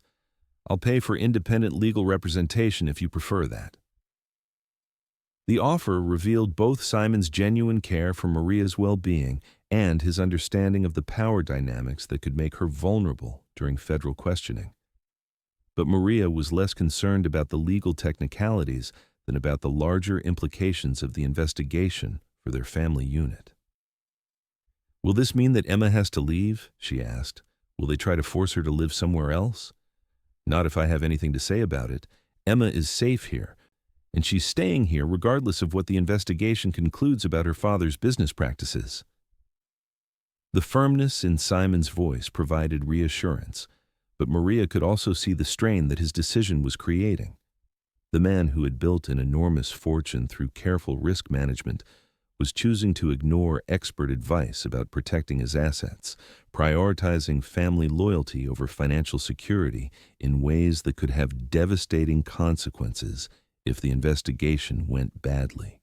Over the following weeks, as they waited for the federal interviews to be scheduled, the penthouse felt charged with tension, despite everyone's efforts to maintain normal routines for Emma's benefit. Simon spent long hours on phone calls with lawyers and business advisors, managing the complex process of preparing for federal scrutiny while maintaining his regular business operations. Maria continued her cooking and household responsibilities while also helping Emma with schoolwork and emotional support, but she found herself constantly wondering whether their current life together was sustainable, or whether external forces would soon scatter their unlikely family to different corners of the country. Emma seemed to sense the adult anxiety even when the conversations happened outside her hearing. She became more clingy with both Simon and Maria, more reluctant to play independently or spend time with her tutors. Her bedtime stories required longer and more elaborate reassurance about family stability and love. The stress was particularly heartbreaking because it was generated by adult conflicts and legal complexities that were entirely beyond a child's ability to understand or influence. One evening in late September, as Maria was preparing Emma's dinner and Simon was finishing a conference call about business continuity planning, Emma made an announcement that stopped both adults in their tracks. "I don't want to go back to California," she said, looking up from her coloring book with serious 6-year-old eyes. "I want to stay here with Uncle Simon and Maria forever. This feels like my real home now." The statement hung in the air between them, loaded with implications about love and belonging that transcended the legal and financial complications surrounding them. Simon and Maria exchanged glances across the kitchen, both recognizing that Emma had articulated something that they had been feeling but hadn't dared to acknowledge directly. "Sweetheart," Simon said gently, kneeling beside Emma's chair, "your mama and dad love you very much. They want you to come home to them as soon as their problems are resolved. But what if I don't want to go? What if I want to stay with you two instead? Can't I choose where I belong?" The question revealed Emma's sophisticated understanding of the situation despite her young age. She recognized that the adults were struggling with forces beyond their control, but she also understood that love and belonging were choices that didn't necessarily align with legal obligations or family structures. Simon's response was careful but honest. "Right now, you belong here with us, and you're going to stay here as long as you need to. We'll figure out the rest together, as a family when the time comes." It was perhaps the first time Simon had explicitly used the word family to describe their household unit, and the acknowledgement felt significant to all three of them. Whatever legal or financial challenges they were facing, whatever uncertainties the federal investigation might bring, they had created something valuable and worth protecting together. The federal interviews began the first week of October, conducted by agents who were professional but thorough in their questioning. Simon went first, spending 6 hours with investigators and lawyers reviewing his financial records, business relationships, and knowledge of Michael's investment practices. The questioning was aggressive but not hostile, focused on determining whether Simon had any awareness of illegal activities or had provided any knowing support for securities fraud. Maria's interview was scheduled for the following week, and despite her anxiety about the process, she was determined to answer honestly and completely. Her concerns weren't about legal exposure. She had no involvement in any business activities that could constitute federal crimes, but about how her responses might affect Simon and Emma's situation. The night before her interview, Simon surprised her by asking if she would like to join him for a late dinner after Emma's bedtime. It was an invitation that acknowledged their relationship had evolved beyond employer and employee into something more complex and meaningful, even if neither was ready to define exactly what that relationship had become. They ate quietly at the kitchen table, sharing a simple meal that Maria had prepared with extra care and attention. The conversation was gentle and meandering, touching on Emma's progress in her studies, memories of the summer they had spent together as an unlikely family, hopes and fears about the investigation's outcome. "I want you to know," Simon said as they finished eating, "that whatever happens with this investigation, whatever changes we might have to face, I'm grateful for everything you've brought to this house, to Emma's life, to my life." The acknowledgement felt like a gift, recognition that her contributions went far beyond cooking and housekeeping to encompass the emotional labor that had transformed his sterile penthouse into something approaching a true home. But Maria also heard something that might have been goodbye in his words, preparation for changes that could separate them regardless of their personal preferences.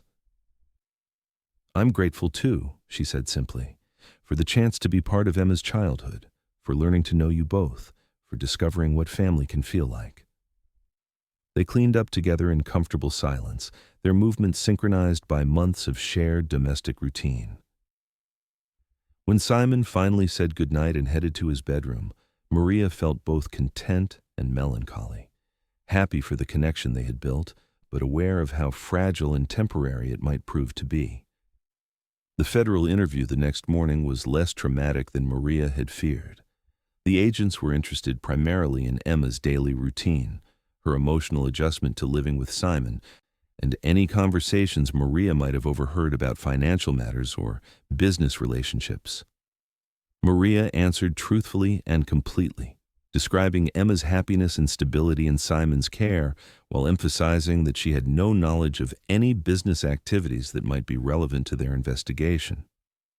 The agents seemed satisfied with her responses and did not press her for information she didn't possess. But they did ask pointed questions about Simon's character and judgment, apparently trying to determine whether he might be the kind of person who would knowingly support illegal activities or overlook evidence of financial crimes committed by family members.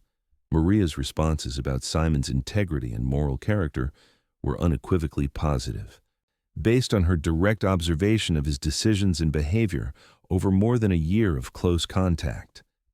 She described his commitment to Emma's welfare, even when it created business complications, his fairness in all his dealings with household staff, his obvious struggle to balance family loyalty with legal and financial responsibilities.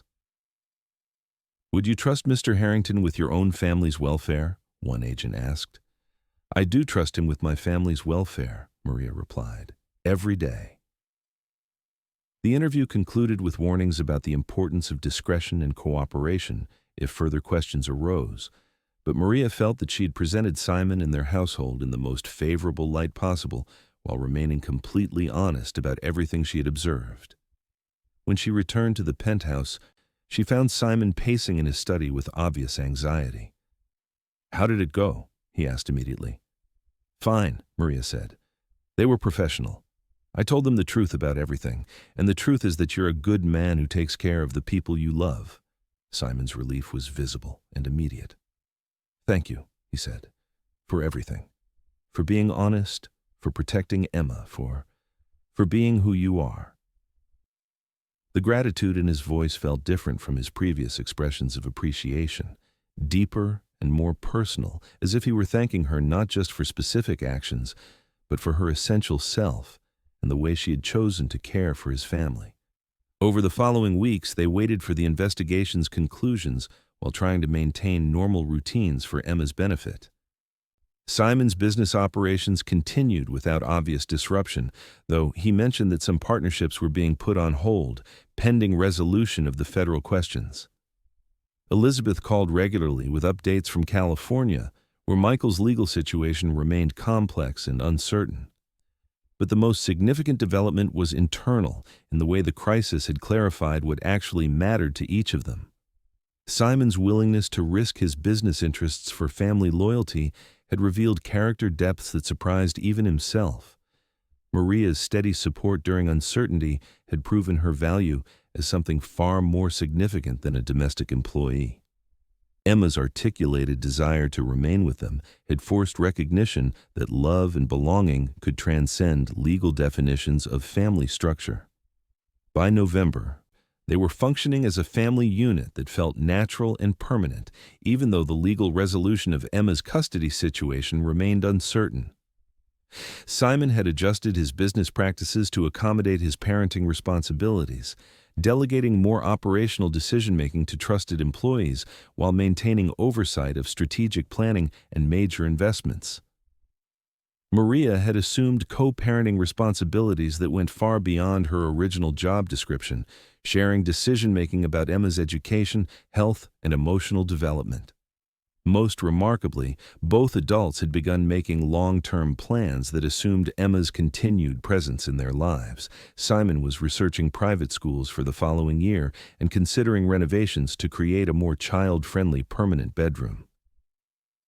Maria was learning about child psychology and educational theory to better support Emma's development during what was clearly going to be an extended period of unconventional family structure.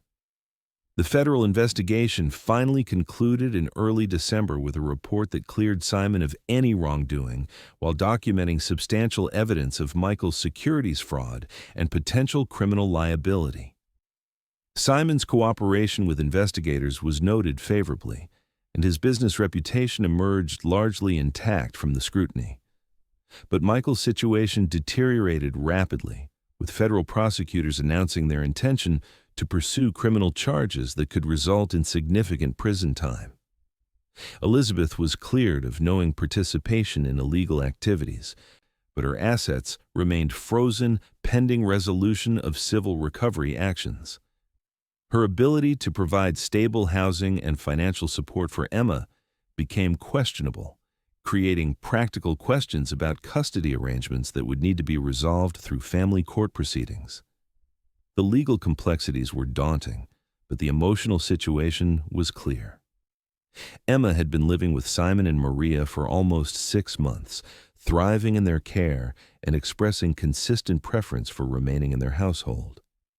Simon had demonstrated both capability and commitment as a guardian, adjusting his lifestyle and priorities to accommodate parenting responsibilities. Maria had proven herself essential to Emma's emotional stability and educational progress. When Elizabeth called to discuss next steps, her voice carried exhaustion and defeat that reflected months of stress and uncertainty. "I don't know what's going to happen to Michael," she said. "His lawyers are talking about plea negotiations, but even the best-case scenarios involve prison time. And I don't know what kind of life I can provide for Emma right now. Everything we built is falling apart."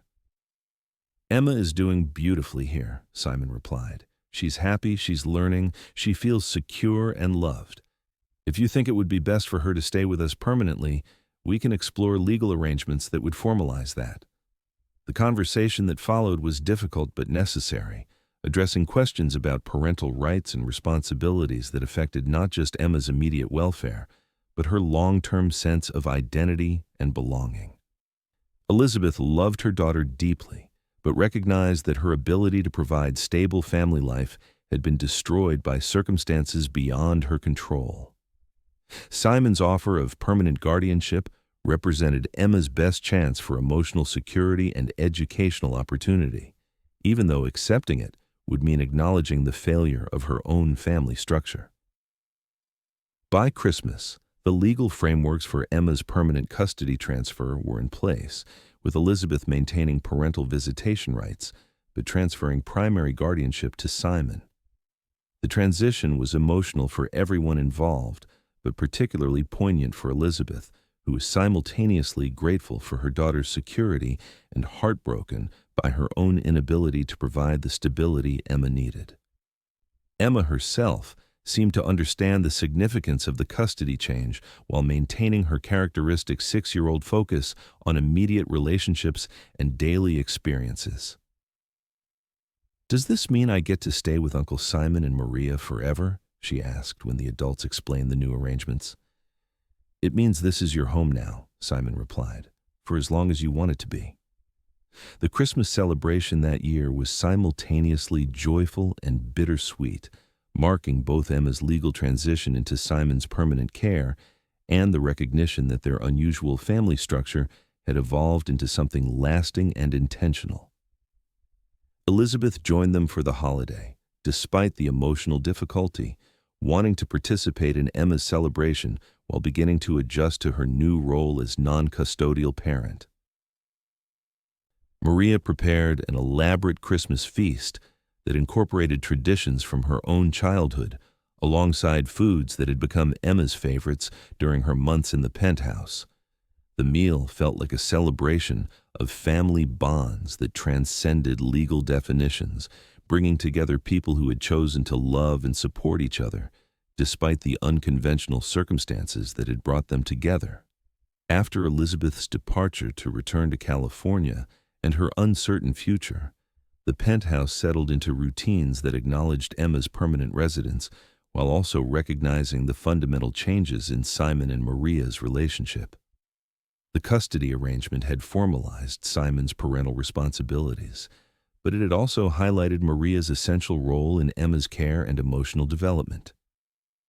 The question of how to acknowledge and formalize Maria's expanded responsibilities had been growing more pressing as her involvement in Emma's life deepened. She was functioning as a co-parent in everything but name, sharing decision-making about education, health, and daily care, while also maintaining her official role as household employee. The ambiguity was sustainable only as long as Simon's satisfaction with her performance continued, leaving her vulnerable to sudden change despite her emotional investment in Emma's welfare. Simon recognized the problem and had been consulting with lawyers about how to structure employment arrangements that would provide Maria with security commensurate with her actual responsibilities. But the solutions were complex, involving questions about labor law, immigration status, and tax implications that required careful navigation. More fundamentally, both Simon and Maria were beginning to acknowledge that their relationship had evolved beyond anything that could be adequately described by employer-employee dynamics. They were partners in raising Emma, collaborators in managing a complex household, confidants who shared perspectives on business decisions and personal challenges. The emotional intimacy and mutual dependence they had developed felt more like marriage than employment, even though their different social backgrounds and economic positions created barriers that neither knew how to address directly. The winter passed with these questions remaining unresolved but not ignored. Simon increased Maria's salary substantially and formalized her role as Emma's primary caregiver, providing contract language that secured her position as long as Emma remained in his custody. But both recognized that the legal and financial arrangements, while improving Maria's security, didn't address the deeper questions about their personal relationship, and what kind of family structure they were creating together. Spring brought opportunities for conversations that had been building slowly through months of shared responsibility and growing intimacy. Simon had been traveling less for business, preferring to remain close to home during Emma's transition into permanent residence. Maria had been exploring educational opportunities that would enhance her credentials as a child care provider, taking evening classes in child development and family psychology that Simon actively encouraged and financially supported. One evening in April, as they worked together to prepare dinner while Emma completed homework in the adjacent dining room, their conversation turned to longer-term plans and aspirations in ways that revealed how completely their thinking had become integrated around shared family goals. "I've been thinking about private schools for Emma," Simon said, chopping vegetables with technique that had improved dramatically over months of cooking lessons. "There are several excellent options, but I want to make sure we choose something that fits her personality and learning style."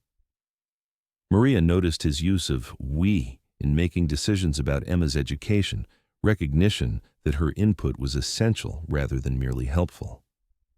"She's so creative and social," Maria replied. "She needs a place where she can explore different interests while also having close relationships with teachers who understand her background and family situation." "Exactly. And I want her to maintain connections with her heritage, both her mother's background and—" He paused, seeming to weigh his words carefully. "And the cultural traditions she's learning from you. The cooking, the language, the way you approach family and community relationships." The acknowledgement felt significant, recognition that Maria's cultural contributions to Emma's development were valuable rather than just tolerated, that her heritage was becoming part of Emma's identity in ways that Simon actively supported rather than merely accepted. "I want that too," Maria said, "but I also want her to feel completely secure about belonging in your world. She shouldn't have to choose between different parts of herself." "She shouldn't," Simon agreed, "and neither should you." The comment hung in the air between them, loaded with implications about Maria's place in their family structure and Simon's recognition of the tensions she navigated daily. For the first time, he had acknowledged directly that Maria's social position was complicated and potentially uncomfortable, requiring constant negotiation between her essential role in their family life and her technically subordinate employment status. The conversation that followed was tentative but revelatory, touching on questions about belonging and identity that both had been thinking about but hadn't known how to address.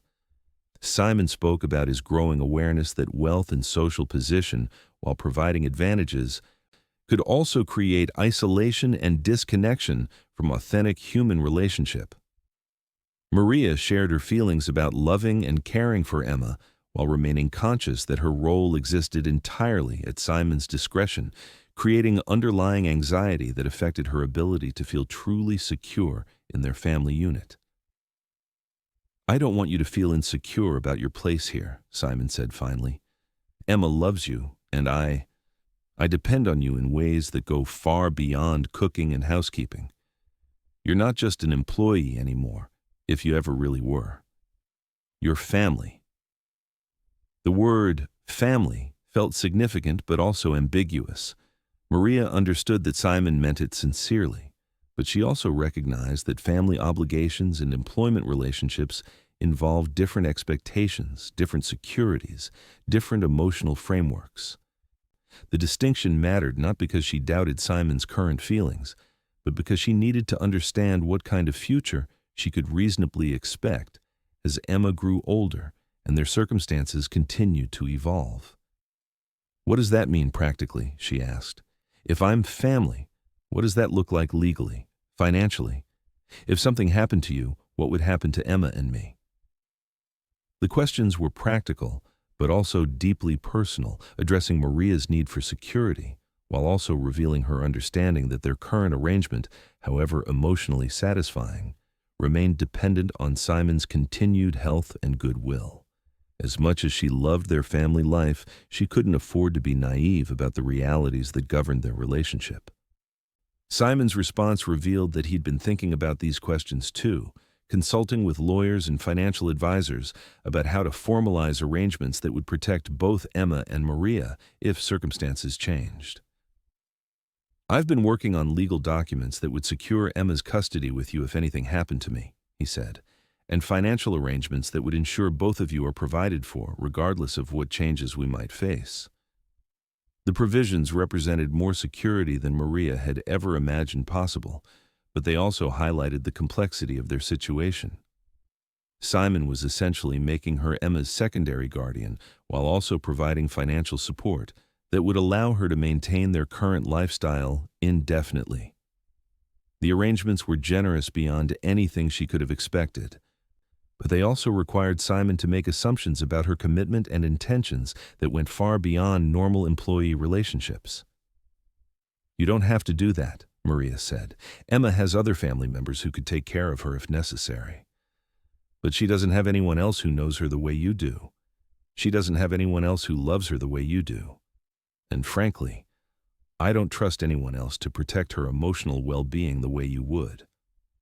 The conversation concluded with both recognizing that their relationship had evolved into something unprecedented in their experience, a partnership based on shared love for a child, mutual respect and emotional intimacy, an acknowledgement of interdependence that transcended traditional categories of family, employment, or friendship.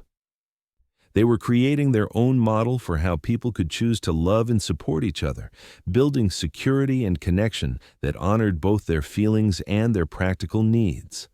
Summer brought opportunities to test and strengthen their unusual family structure as Emma's confidence and happiness continued to flourish in their care. The child had adapted completely to thinking of Simon's penthouse as home, decorating her room with artwork and treasures that reflected her growing sense of permanent belonging.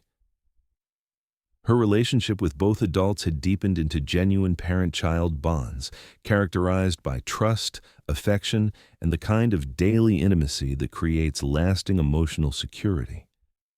Simon's business associates and social contacts had gradually accepted Emma's presence as permanent rather than temporary, acknowledging his transition into fatherhood with varying degrees of surprise and approval. Some of his wealthy peers expressed admiration for his willingness to take on family responsibilities, while others seemed puzzled by his choice to complicate his previously streamlined lifestyle with the demands of child-rearing. But the most significant recognition came from Elizabeth during her summer visit to New York. She had been rebuilt her life in California with considerable difficulty, finding new work and gradually recovering from the financial and social devastation of Michael's criminal prosecution. Her relationship with Emma remained loving, but had necessarily transformed into something more like aunt-niece than mother-daughter, reflecting the reality that Simon and Maria had become Emma's primary family unit. "I can see how much she's grown," Elizabeth told Simon and Maria during a quiet conversation after Emma's bedtime. "Not just physically, but emotionally. She's more confident, more secure, more curious about everything. You've given her something I couldn't provide, stability and attention from people who make her their priority rather than trying to fit her into the margins of busy adult lives." The acknowledgement was both grateful and sad, recognizing that Emma's best interests had required sacrifices from everyone involved. But Elizabeth also expressed genuine happiness about the family structure that Simon and Maria had created, particularly their success in helping Emma maintain connection to her heritage and identity, while also feeling completely secure in her new life. "You two have become quite a team," Elizabeth observed, watching Simon and Maria work together to clean up after dinner.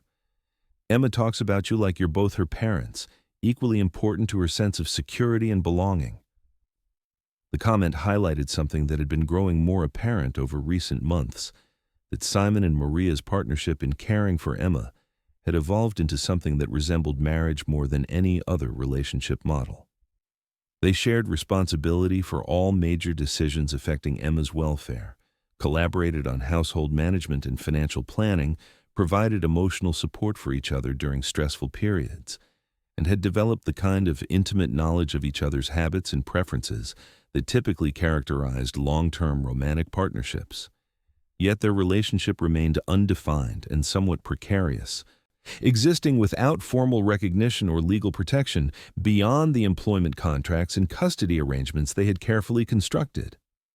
The ambiguity was sustainable as long as their personal feelings remained aligned, but it also left both vulnerable to changes in circumstances or emotions that could threaten the stability they had worked so hard to create for Emma's benefit. By August, these underlying tensions had intensified to the point where both Simon and Maria recognized they needed to address their relationship more directly.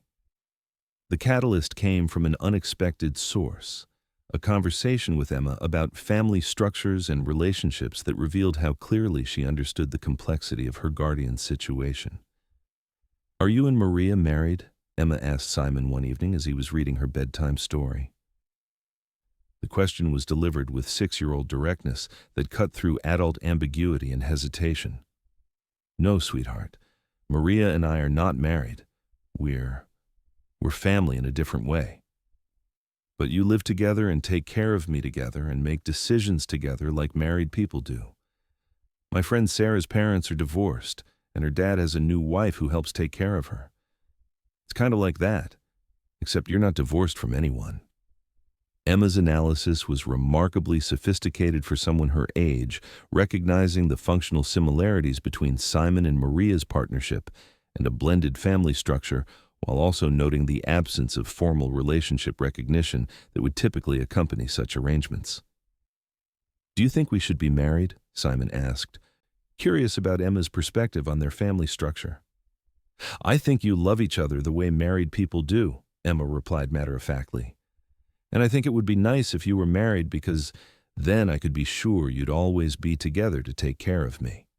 The conversation left Simon thinking about questions he had been avoiding for months, about the nature of his feelings for Maria, about what kind of relationship recognition would best serve their family's needs, and about whether their current arrangement was sustainable long-term or would eventually require more formal commitment to provide the security that all three of them needed. His feelings for Maria had evolved gradually from professional respect to personal admiration to something much deeper and more complex. She was his partner in all the ways that mattered most, in caring for Emma, in managing their household, in providing emotional support and practical wisdom about decisions large and small. He trusted her judgment, enjoyed her company, and had come to depend on her presence in ways that went far beyond convenience or necessity. But their relationship had developed within the context of employer-employee dynamics that made it difficult to distinguish between affection based on genuine compatibility and attachment that might be influenced by economic dependence or professional obligation. Simon was acutely aware that Maria's livelihood and her family's welfare depended on his continued satisfaction, creating power imbalances that complicated any attempt to evaluate their personal connection objectively.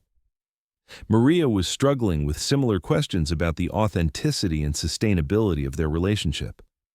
Her love for Emma was uncomplicated and complete, but her feelings for Simon were more complex, mixing genuine affection and respect with awareness that their relationship existed within economic and social structures that placed her in a fundamentally vulnerable position.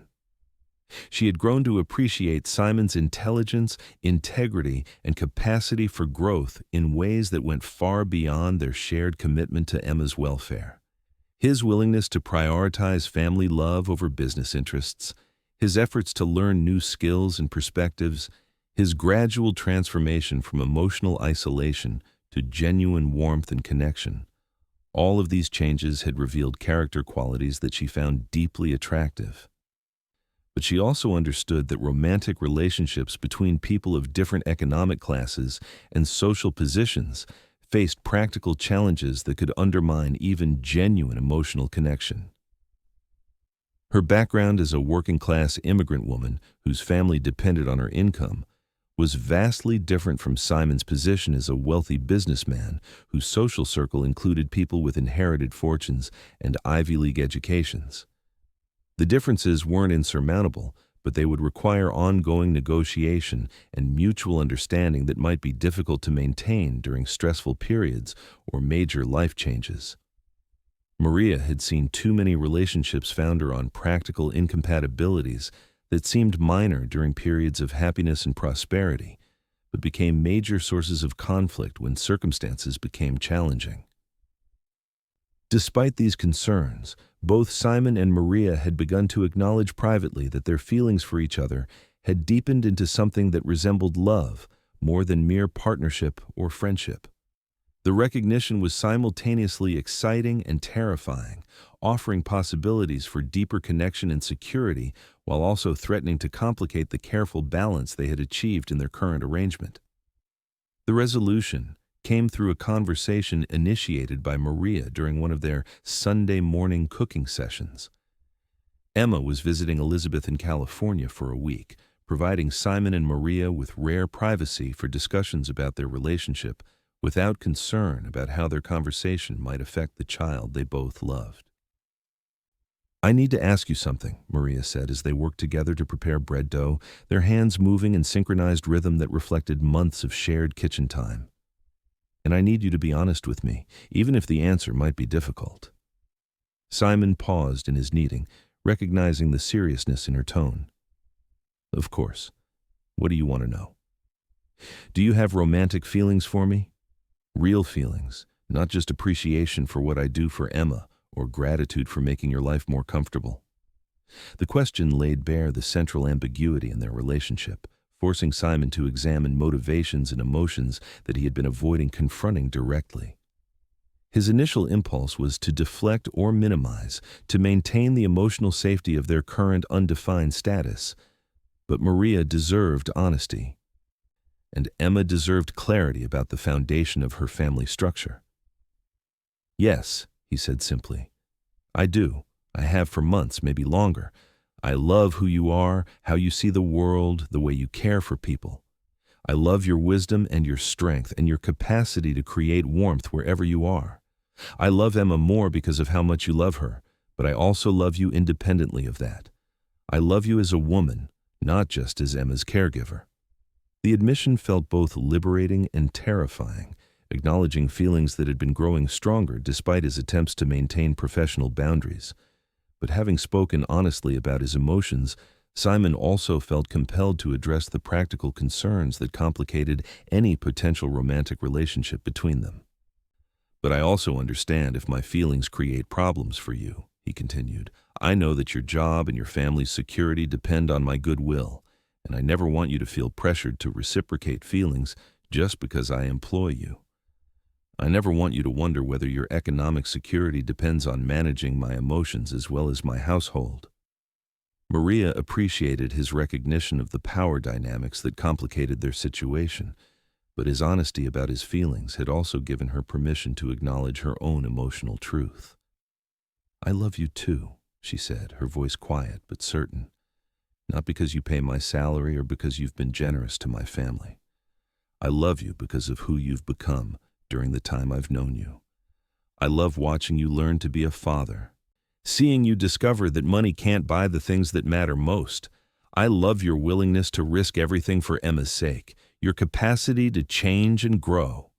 The mutual acknowledgement of romantic love felt like crossing a threshold that would fundamentally alter their relationship regardless of what practical arrangements they ultimately decided upon. But both also understood that loving each other didn't automatically solve the complex questions about how to structure a relationship that served all their needs while also providing appropriate security and recognition. "What do we do with these feelings?" Simon asked.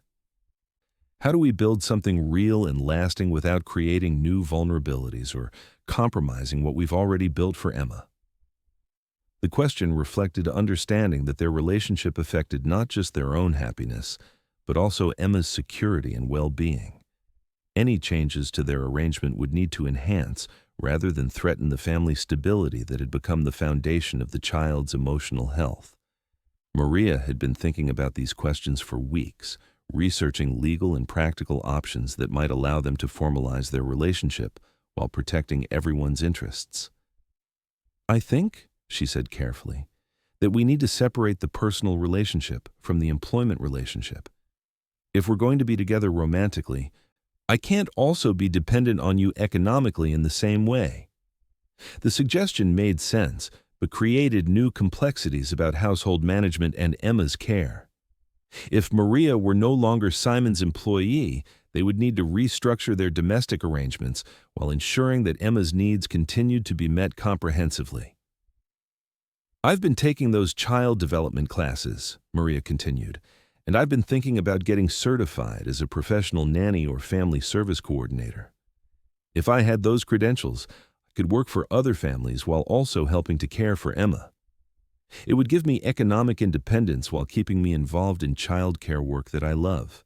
The proposal revealed how carefully Maria had been thinking about creating sustainability and balance in their relationship. Rather than remaining economically dependent on Simon's continued satisfaction, she was planning to develop professional credentials that would provide her with career options and financial security regardless of their personal relationship's success or failure. Simon's initial reaction was mixed, pleased by her ambition and forethought, but also concerned about losing her constant presence in their household and Emma's daily routine. "I love that you're planning for professional growth," he said, "but I also can't imagine Emma's life without you as her primary caregiver. And I can't imagine my life without you as my partner in all the ways that matter." "You wouldn't lose me," Maria assured him, "but our relationship would be based on choice rather than economic necessity. I would be with you and Emma because I want to be.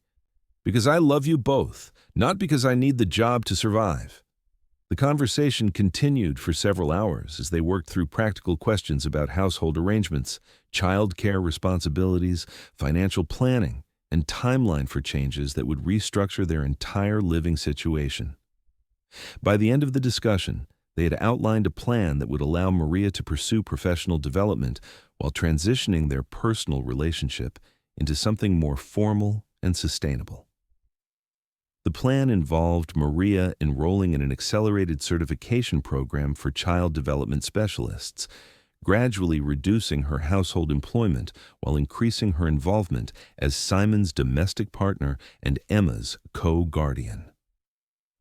They would live together as a family unit while Maria built credentials that would provide her with career flexibility and economic independence. Most significantly, they acknowledged that they wanted to explore the possibility of marriage. Not immediately, but after Maria had established professional independence and they had both gained more experience navigating their relationship outside the employer-employee dynamic that had shaped its development. The decision felt both exciting and nerve-wracking, representing hope for deeper connection and security while also requiring faith that their relationship could survive major structural changes. But both Simon and Maria had learned through their experience with Emma that love expressed through daily commitment and mutual support could create family bonds stronger than traditional legal or biological relationships. When Emma returned from California the following week, she immediately sensed changes in the atmosphere between her guardians. "You two seem different," she observed with characteristic directness. "Happy different. Are you going to get married now?" The question made both adults laugh, recognizing that Emma's emotional intelligence often exceeded their own ability to understand what was happening in their relationship. "We're thinking about it," Simon replied honestly. "But first we want to make sure we're making decisions that are best for all three of us as a family." "I think getting married would be best for all three of us," Emma said matter-of-factly. "Then we'd be a real family legally, not just in our hearts." Over the following months, Simon and Maria implemented their transition plan gradually, allowing Emma to adjust to changes in their household routine while also providing opportunities for their romantic relationship to develop outside the contexts that had previously defined their interaction. Maria began her professional certification program with genuine enthusiasm, discovering aptitudes for child psychology and family counseling that enhanced her natural gifts for nurturing and caregiving. Simon adjusted his business schedule to accommodate increased childcare responsibilities, continuing the process of restructuring his priorities around family life rather than purely financial considerations. The changes in his lifestyle were profound but satisfying, reflecting growth that had begun with Emma's first visit but had accelerated through his deepening relationship with Maria.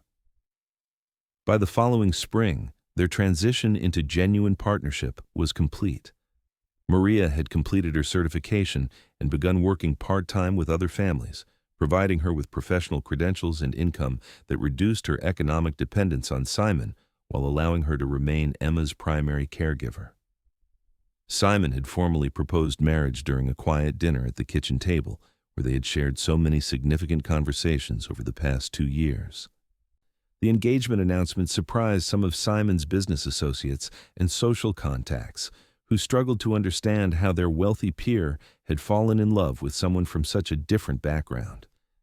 But the people who knew them well, particularly Elizabeth and Emma, recognized that Simon and Maria had built their relationship on mutual respect, shared values, and complementary strengths that created genuine partnership rather than economic convenience. The wedding was small and intimate, held in the penthouse with only close family and friends attending. Emma served as flower girl, beaming with pride at finally having the legally recognized family structure she had been hoping for since the first time she articulated her desire to stay with Simon and Maria permanently. Elizabeth gave a toast that honored the unconventional way their family had come together while celebrating the love and commitment that had allowed all three to thrive. "Sometimes the best families are the ones we choose rather than inherit," she said. "Simon, Maria, and Emma chose each other through difficult circumstances, and their choice has created something beautiful and lasting." Maria's family traveled from Brooklyn for the celebration, initially overwhelmed by the luxury of Simon's penthouse, but quickly recognizing the genuine warmth and connection that characterized his relationship with their daughter and granddaughter figure. Her mother blessed their union with tears of gratitude for the security and love that Simon was providing to Maria and Emma, while her siblings expressed amazement at how far their hard-working sister had traveled from the cramped apartment where she had learned to cook from necessity rather than choice. The ceremony itself was simple but meaningful, incorporating traditions from both their backgrounds while focusing on vows that reflected their unique journey toward love and partnership. Simon promised to continue growing and learning from Maria's wisdom, to prioritize family love over business success, and to honor the cultural heritage she brought to Emma's upbringing. Maria promised to continue creating warmth and security through her nurturing care, to support Simon's ongoing transformation from isolation to connection, and to help Emma develop pride in all aspects of her complex identity. After the ceremony, as guests enjoyed a reception featuring foods from Maria's childhood alongside elegant dishes that reflected her culinary growth, Emma approached her newly official parents with typical 6-year-old directness. "Now we're really a family forever, right? No one can change that or take it away?" "That's right, sweetheart," Simon replied, kneeling to Emma's level while Maria joined their embrace. "We're a family forever, by choice, by law, and most importantly, by love." The wedding marked the formal beginning of their life as a legally recognized family, but it also represented the culmination of a transformation that had been occurring gradually through years of daily commitment, mutual support, and shared growth. Simon had evolved from an emotionally isolated businessman into a devoted father and husband who measured success through family happiness rather than financial accumulation. Maria had grown from an invisible domestic worker into a confident professional and family leader whose contributions were recognized and valued. Emma had found the security and love she needed to flourish, developing strong relationships with guardians who provided both stability and encouragement for her individual growth. Their story was remarkable, not because it followed traditional patterns of romance or family formation, but because it demonstrated how love expressed through consistent care and attention could transform everyone involved. Maria's cooking had been the initial bridge between their different worlds, but the connection they built transcended cultural and economic differences to create genuine partnership based on shared values and complementary strengths.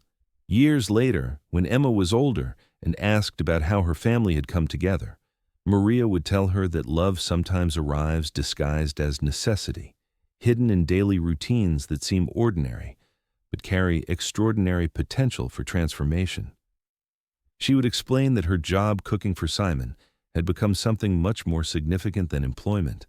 It had become an opportunity to create the kind of family warmth and connection that nourishes everyone involved. The penthouse kitchen, once cold despite its expensive equipment, became the warm heart of their family life. Filled with aromas and conversations that reflected their diverse cultural heritage and shared hopes for the future. Maria's cooking continued to be exceptional, but now it was appreciated not just for its technical skills, but for the love and intention that made every meal an expression of family devotion. Simon's business empire continued to grow and prosper, but it was guided by different priorities that reflected his understanding that wealth's true value lay in its capacity to create security and opportunity for the people he loved. His investment decisions increasingly incorporated considerations about social impact and community benefit, influenced by Maria's perspectives on economic justice and social responsibility. Emma grew up bilingual and bicultural, equally comfortable in Brooklyn's working-class neighborhoods and Manhattan's elite social circles, confident in her identity as someone who belonged fully in both worlds. She learned to cook from Maria with the same devotion that previous generations of women had passed down their culinary wisdom. But she also absorbed Simon's lessons about financial literacy and business strategy, developing skills that would allow her to build her own successful career while maintaining connection to family traditions. Their story became a quiet inspiration to others who recognized that love and family could transcend traditional boundaries when people were willing to prioritize emotional connection over social convention. Maria's cooking classes at the community center grew into a small business teaching families how food could become a language of culture and affection. Simon began mentoring young entrepreneurs from diverse backgrounds, using his wealth and connections to create opportunities for people who might not otherwise have access to business networks and financial resources. But perhaps most significantly, their relationship demonstrated that genuine partnership required ongoing attention and mutual growth rather than simply finding the right person and assuming compatibility would continue automatically. Simon and Maria continued to challenge each other intellectually and emotionally, supporting individual development while also strengthening their shared commitment to family welfare and community contribution. And have you ever felt invisible in your own kitchen, pouring love into meals that go unnoticed or unappreciated? Have you ever wondered whether the care you provide through food and service might be recognized and valued differently if people understood its true significance?